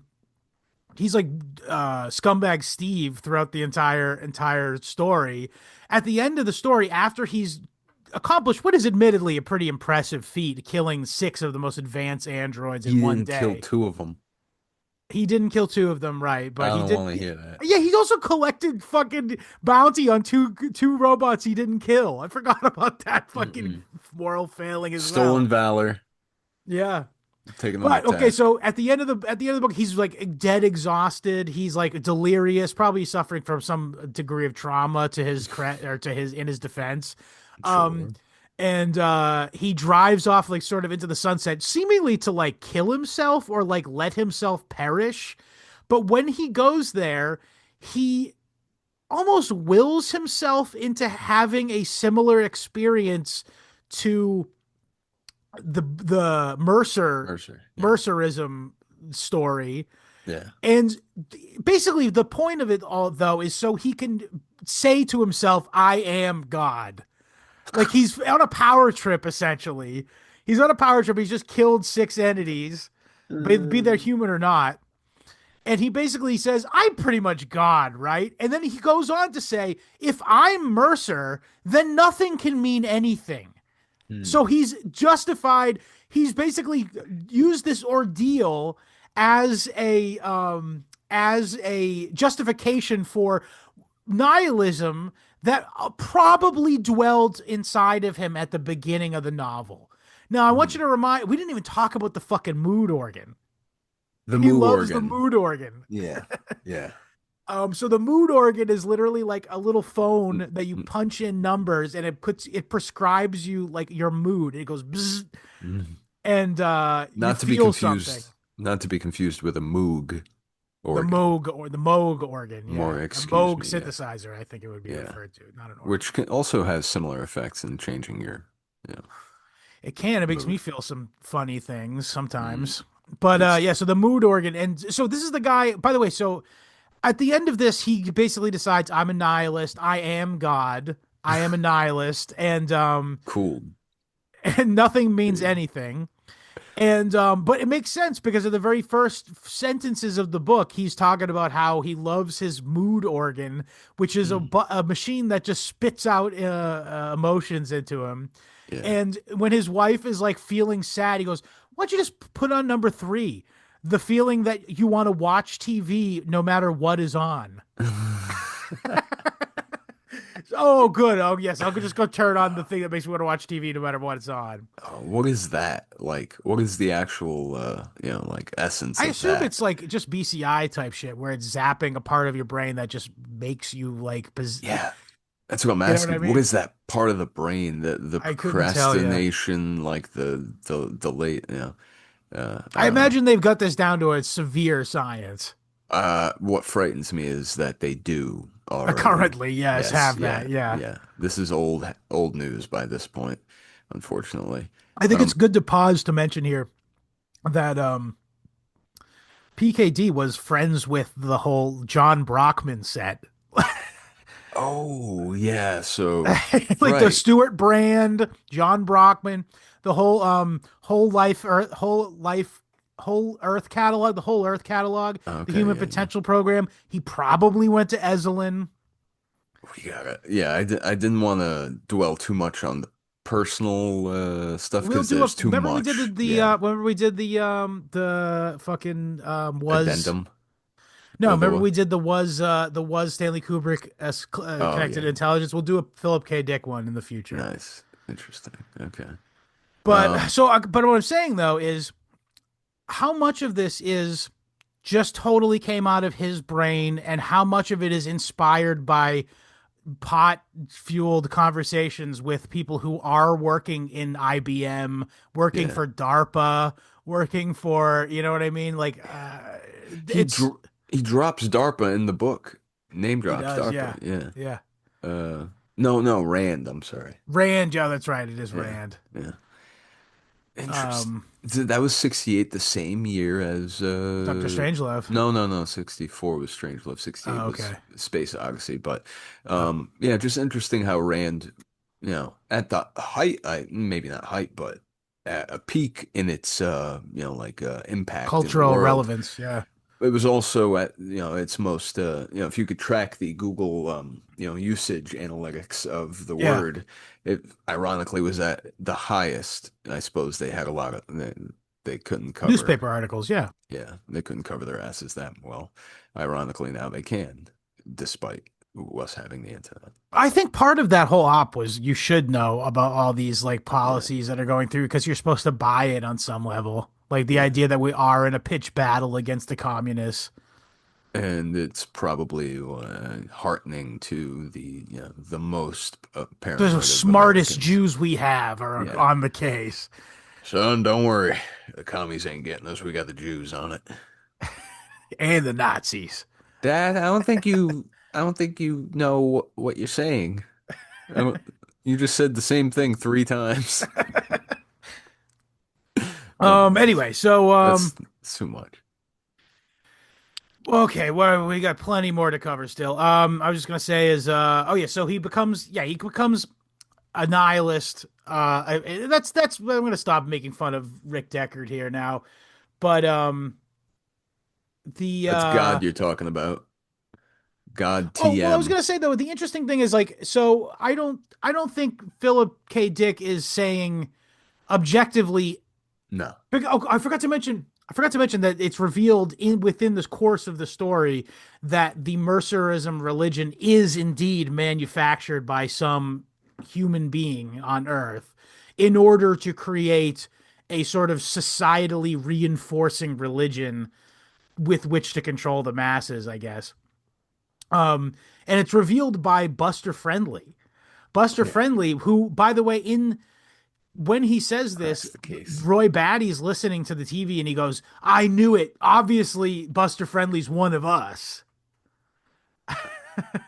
He's one of the good guys. Well, I think it's interesting because to me, clearly, Buster Friendly is an AI. Like he's not literally an android in the sense that these guys are like they're physically beings walking around, but He's a clearly, like Mr. he's House. he's just like Mr. House. Yeah, he's a guy on a screen who just keeps yakking. And by the way, that also talks about how he never repeats himself. It's all fresh content, 23 hours a day at 7 days a week. Oh, yeah, I mean, by the way, it's always the most banal shit, and yeah. it's always about like rumors and they say like small-minded people talk about people, medium-minded people talk about events, and big-minded people talk about ideas. Yeah, yeah. But everything Buster Friendly's talking about, oh, did you hear so and so, that Mm, kind of stuff, and it appeals to the same kind of like I guess like the modern day equivalent would be like reels scrolling on Instagram and like or you know what I mean or yeah, Twitter is a big one. I think Twitter yeah, is like e-drama shit on Twitter, people sure. arguing on Twitter. You're just trapped in some sort of hellish, spiraling algorithmic, Yeah, that's like, Buster Friendly and the Friendly Friends TV show. But I was gonna say though, it's very funny is that there's a character named Oscar Scruggs. Did you yeah. notice he was a like Sambo black character? Oh boy, I sure does love and hang out with my friend Buster Friend. Is it Buster Buster Friend? Friend? Yeah, Mr. Buster Friend. Buster? Mr. Friendly? Um, yeah, I tune in for that. I So, is Buster Scruggs a reference to this novel, The Ballad of Buster Scruggs? Because you got Buster Friendly and Oscar yeah. Scruggs. They're It's literally two characters in the same fictional TV show. it's such a like it's like saying, "Hey, what this tastes great. What's in this?" It's like, I'm talking about a pasta, and it's like cinnamon. It's like, what? Cinnamon? All right. I don't see it's such an unrelated It you know, has to be. It has has to the be a reference to it, have the right? Coens ever done sci-fi? No, but I mean, this is a classic novel. To be fair, it's like it won the Nebula Award of the year, I think. Okay, fair enough. Yeah, there's absolutely no crossover between the Ballad of Buster Scruggs and I can't think of Do any, but this Androids is like Dream is of Electric? so close. Buster Friendly and Oscar Scruggs. Interesting. We'll have Yeah, to pursue this further. We'll do an I think you're right. Yeah, investigate. How do you feel about that movie, The it's Ballad pretty of good. Buster Scruggs? It's Yeah. entertaining. I think it was one of the segments bored me, but I thought Uh, most of it was pretty good. was it the Torso Man? Yeah, Yeah, that was. I it was was mid. It was mid. toss him. Be done with this. Yeah. But so yeah, I'm sure you have a list. So I want you to. What list? You have a list of things to get to. I just have ponderings Oh, that I want to oh, get yeah, to. sure, sure, sure, sure, sure, So sure. that takes priority. Um, but yeah, so okay, we got the spider thing. Pris is not cruel. She's morally undeveloped. Yes. Mm.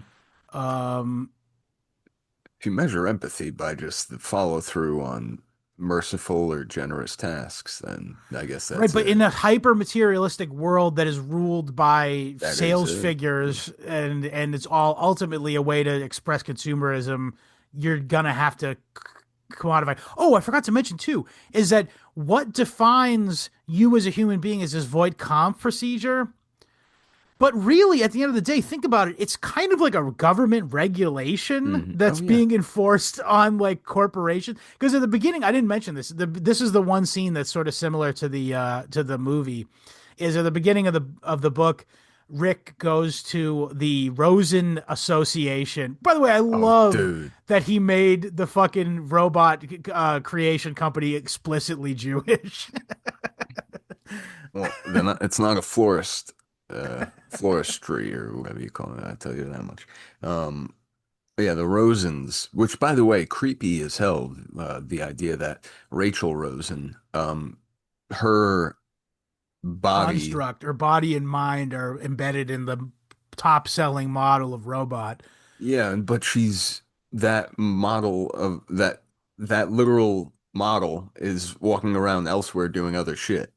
Yeah, many other. Yeah, that's They're not at all. Legion. In fact, he says they are Legion at one That's point. so funny. It's so yeah, which creeps me the hell out. I don't care for that. Yeah, well, I think that's some of the cosmic, or I don't want to keep using the word cosmic horror because it's kind of specifically existential horror, is what I'm trying to say. It's an Mm. existential horror aspect of it. Is this idea that this guy? Oh yeah, Rick. By the way, Pris. I didn't even mention this. Pris Stratton is the one he has to shoot in the face at the top of the stairs is modeled after the same body as Rachel Rosen, and he goes to bed with the Rachel Rosen robot, and then he is obviously very perturbed to have to shoot the same exact face in the face shortly after that occurs.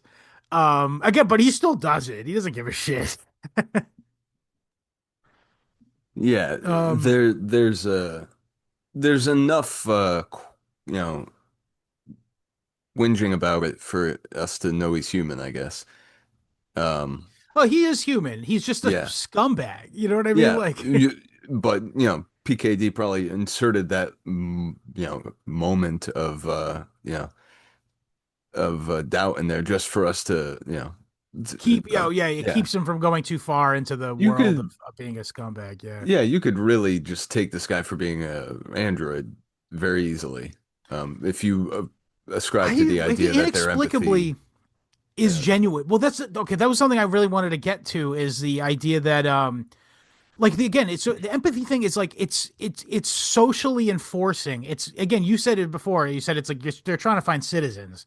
They don't mm, really care if you're a robot. They'll probably make up fake paperwork that says you were a robot if mm, they accidentally retire you. sure, yeah. Which I think the opera singer might have been. Uh, that might have No, been. they all remember her coming back from Mars. I was sure of it until that, but I don't know. Were any of them human, you think? Any of the No, six? I don't think that that's Yeah, part of the story. I think it's more of a meditation on these sure. ideas rather than there being like a real twist, you know. Yeah. Um so okay, I'll scroll down in my notes here. Um, I'll be off screen, but I'm with you in spirit just for a so moment. you mentioned the opera singer character. She's doing she's doing an opera of the Magic Flute, which I was not familiar with, although I did know it was a Mozart opera. And in the limited amount you get to engage with it is it gives you a line in German or in original German about how the main character in the Magic Flute is able to get some magic bells that eliminate his enemies for him. And Rick Deckard goes, "Well, wouldn't it be great if I didn't have to kill my enemies? I could just ring some bells." Again, trying to find a way out of getting around the fact that he wants to kill people for money. And also another thing is it allows him to briefly meditate on the idea that again, this endless Kipple world that he's in, and the world form destroying entropy is taking place. And he's saying, well, I know about I love Magic Flute. Magic Flute's great. I'm so glad somebody's doing Magic Flute. But then it forces him to go, when I'm not around anymore, there won't be any people who know Magic Flute, and then there won't be anybody who knows Magic Flute, and then supposed eventually, so I suppose people will forget about Mozart. So again, at the center of this world is this sort of unstoppable march of decay, and I thought when I reread this segment that the point of this segment was that he was thinking about that, but I went on to Google about what the story of the Magic Flute, and apparently it's about it's like writ small, or sorry, this story is like a almost metaphor for that. I'm just gonna read what the angels said about it. It says what the Magic Flute is about in simple terms. Mozart's The Magic Flute is essentially a morality tale, a trial of the spirit, a test of virtue, an ascent from ignorance to enlightenment.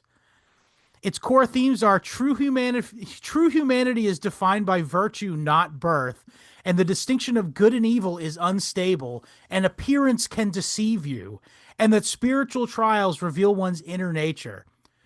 It's literally a That's a as above, bingo. yeah, it's an as above, so below of the story worth watching take I unfold.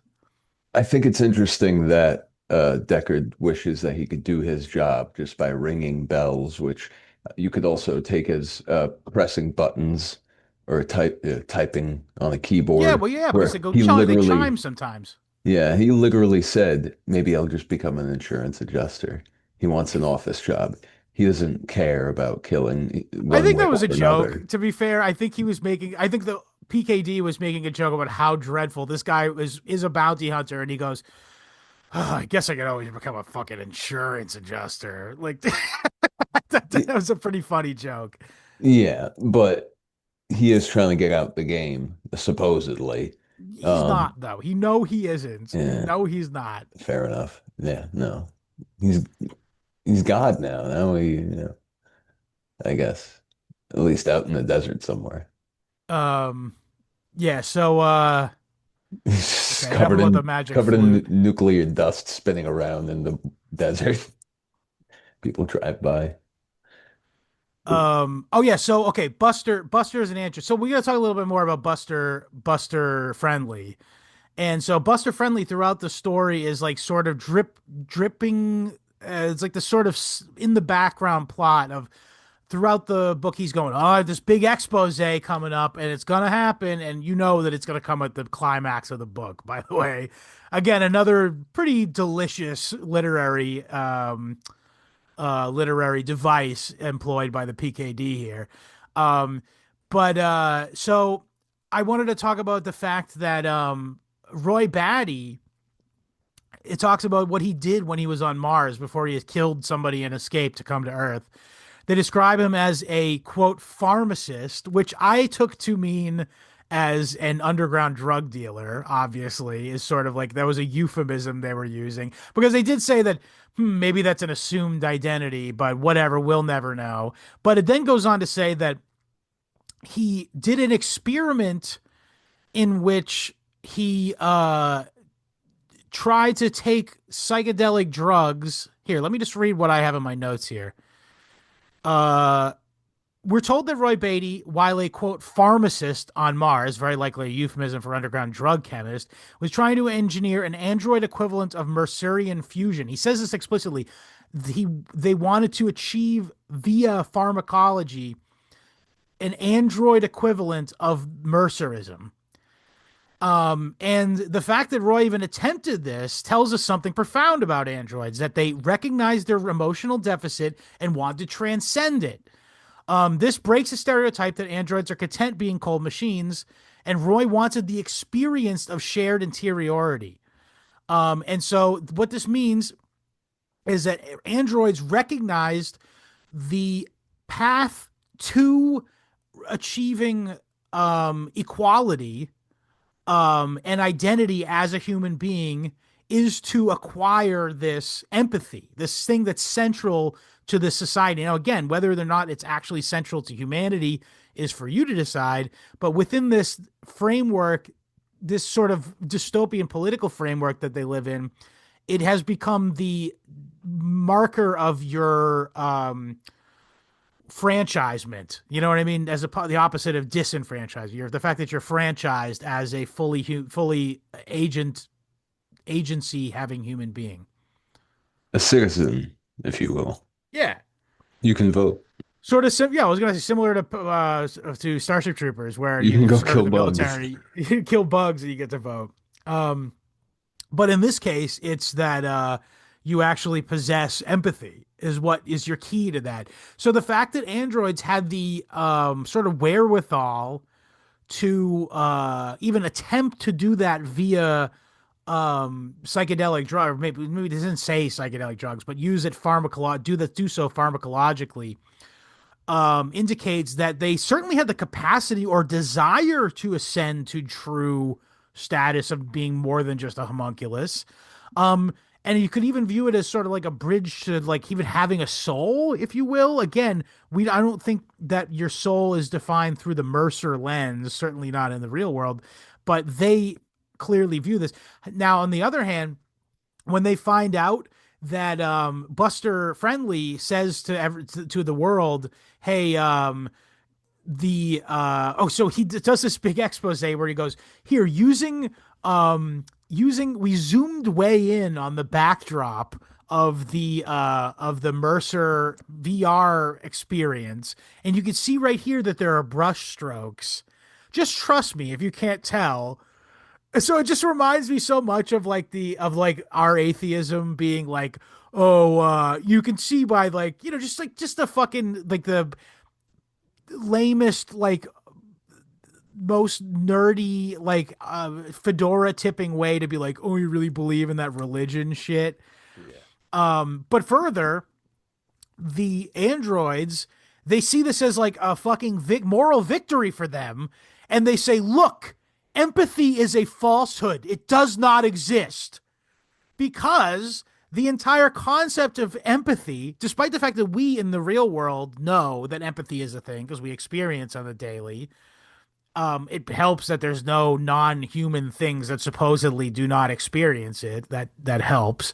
But despite the fact that we know it is real, they only see it as this tool of oppression that is yoked around their neck, essentially. So by hearing that the primary vehicle for the human race to know about this concept is false and created by a human being and not like sort of interstellar revelation like it purports to be, they take this as a moral victory to say like, look, now, the emperor has no clothes, like we are humans essentially, like, and that's why they go like, oh, Buster's definitely one of us.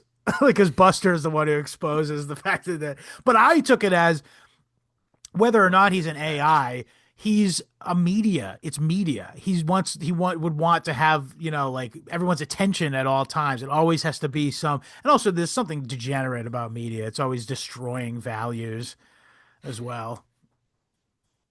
Fair, yeah, yeah, yeah, fairly, yeah, unanimously, I guess. Especially, the fewer channels there are.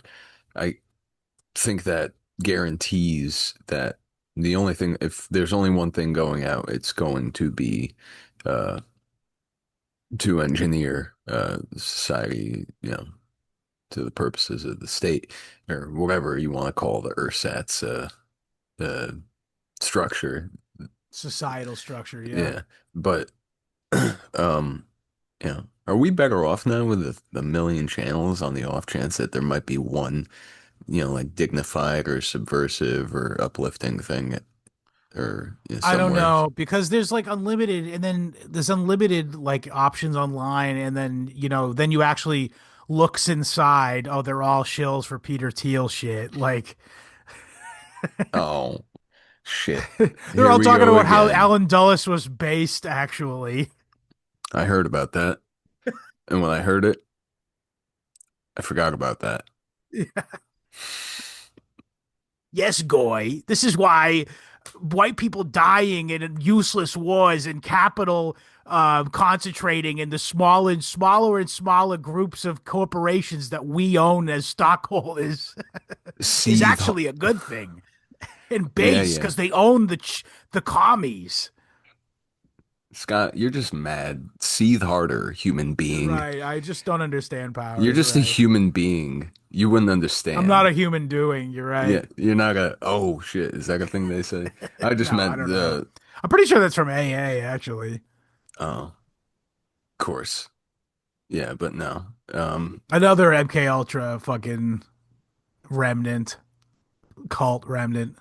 Androids can stay, but if you're doing apologetics for the war machine, you gotta you're going to Mars. Yeah.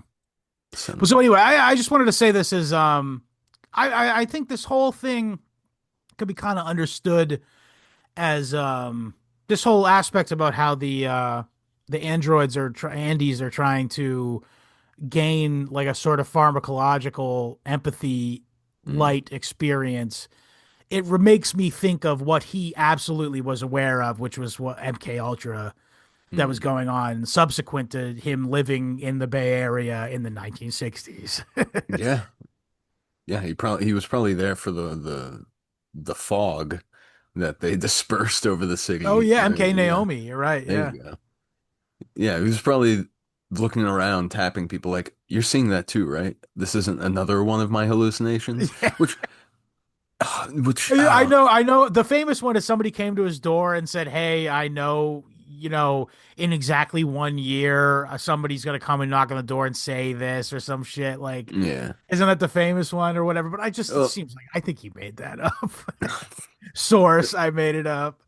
there was one about he had a vision where he caught his like found out that his infant son was sick and knew exactly what it was and why and how severe it was and he ran to the hospital with the kid and his wife and it turns out it was what he thought and they saved his life. The wife repeated the story. He also had five wives. I can't keep it straight in my head. Yeah. I don't know how he would. But yeah, I I'm I sound suspicious, but I really do put more weight on, uh, synchronicity and the placement of events um, more You than I never sound. know. You never Yeah. know. Yeah. You never know. What the hell is that? From Jerky Boys. Oh, all right. I wasn't allowed. You probably were. It's actually that checks out. It Raised seems in like a. you weren't allowed to listen to Jerky Boys growing up in the Portuguese household. I bet kids with vegetarian parents probably didn't let them listen to it either. You're probably right about that. Yeah, Now they're gonna glorify the death of an animal. We're saving up for true. a we're saving up for a goat. Just okay. What else we want to touch? We didn't go through the whole plot, but I don't think that's necessary. I think we're really just talking about the big Big ideas, ideas. man. Hey man, what can we say? We don't get bogged down in the details of who, what, when, where, why, or how. I mean, you could just. I know there are many. I mean, I'm being so lame right now, but there's many podcasts where you could just tune in and listen to them read you a book in a monotone voice. Nice. But I This is mean, not that. This ain't that. we'll do it live. Ah! Yeah, you know what? I think we're gonna call it there. I think I covered all the intelligent points I had to make. Oh, I did want to say this one thing is A dumb point now. What do you it's got? this is a dumb point. Yeah. No, they go to the museum and they're like walking through the museum and they see the Scream by Edvard Munch. Yeah, Oh, because they're yeah. looking for the opera girl. And they're like, I bet that's what an android feels like. I'm like, that's such a shitty thing to think, too, by the way. Because Yeah, they kill them. yeah. It's What kind of ah, weird imprinting is that being expressed? Like they both agree that's probably what an Andy feels like. yeah. They don't recognize the implications of if that is true. Yeah, And it they seems to, they they kill them routinely. Yeah, yeah. But hey, I punch in, I punch out. I'm a working class guy. All right. yeah. I I just don't. want, man, all I want is a Hey, goat. I mean, it's I I really. truth be told, I actually really do want a goat. Yes, goats My are wife's great, been asking me for a goat for years, dude. dude. Um, it's a sound investment. My we'll talk goats later. I might be coming into some goats. Oh, okay. Or should I say, Ironically, hey, are you not entertained? Um, yes. oh man, All right, but dude, anyway, I think we did it. So I'm www.his. Do you have anything else you want to say before we go? I mean, this uh, could be something. there were a couple things, but we got to them, so my notes are through. Yeah, I'm good. I think we should maybe check out some of his other novels and Oh, I've read so many of them, honestly. really, Yeah. no shit. Okay, we'll pursue that uh on a I've follow-up read at episode. least four others. At Damn. least four others. And then do the titles all suck? Yeah, Damn. big time. He was not A worried. Scanner Darkly is probably the tightest one, and it makes no sense. A scan. Yeah. Funny My enough. favorite novel of his is called Flow My Tears, comma, the The policeman policeman. said. Well, come on. Dude, somebody had to intervene, but Yeah. he did all right, I think. So, well enough to have a bunch of French people sit in a room while he talks about his like multiverse theories. Um, but hey, Yeah. can check But that yeah, in. more certa, vita incerta. Death Beautiful. is certain, life is uncertain. So www.historyhomos.com to get to the RSS feed. We're also available on iTunes, Spotify, YouTube, BitChute, Rumble, Odyssey, and most importantly, on our Substack page, www.historyhomospod.substack.com. If you like this episode, you want a lot more content just like this, got a lot of novel analyses on the Substack page, as well as film analyses, just history topics. If you're into the history episodes, there's a bunch more of those behind the paywall.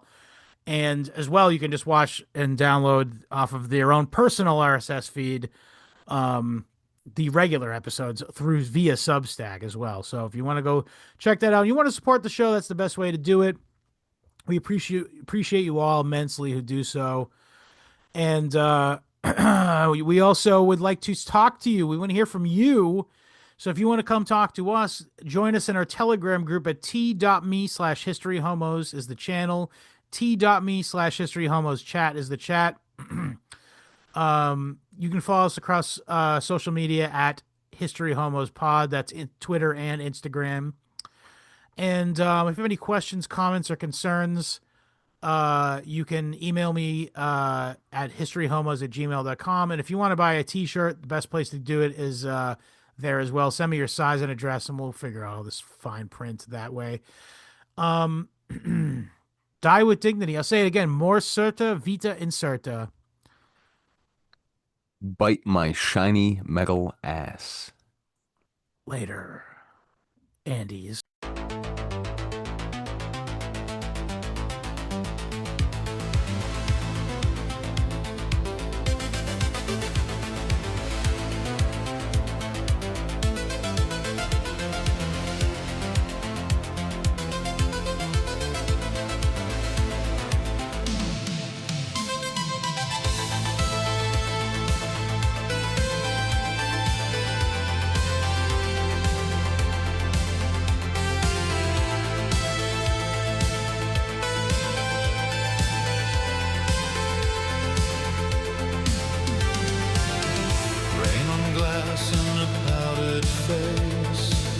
Tinfoil hail, borrowed grace, heartbeat ticking, measured breath, play pretend at life and death. Velvet shadows, plastic skin, where do you end and I begin? You bleed like me, but do you ache? Do you love or just simulate? In hand-me-down dreams and rented fear, we both look real in the mirror here. Tell me where the line is drawn between the living and the gone. If my tears and your coat align, are you yours or are you mine? In this twilight circuit and bone, who gets to die and who goes home?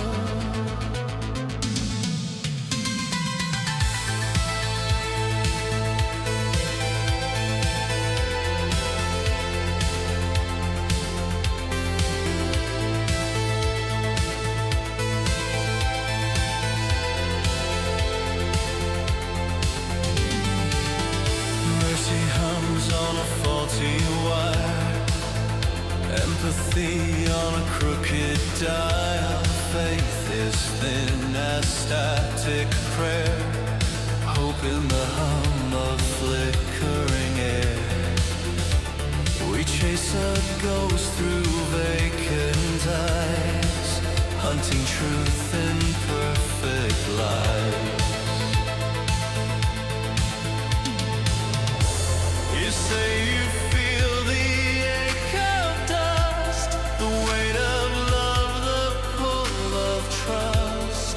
If your sorrow learns to stay, does that make you real today?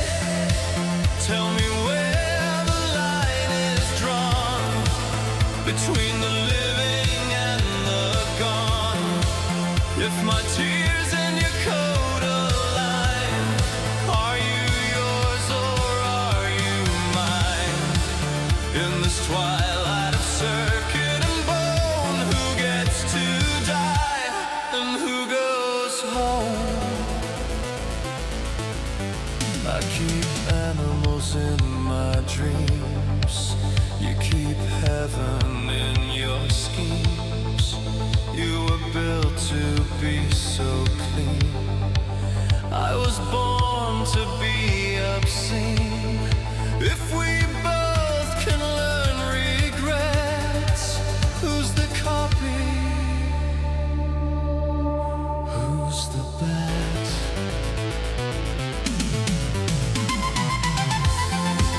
Tell me where the line is drawn under synthetic dawn.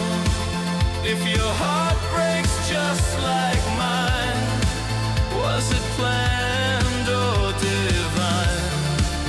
In the sleep of electric sheep, we're all just trying to feel the deep. In the sleep of electric sheep, we're all just trying to feel the deep.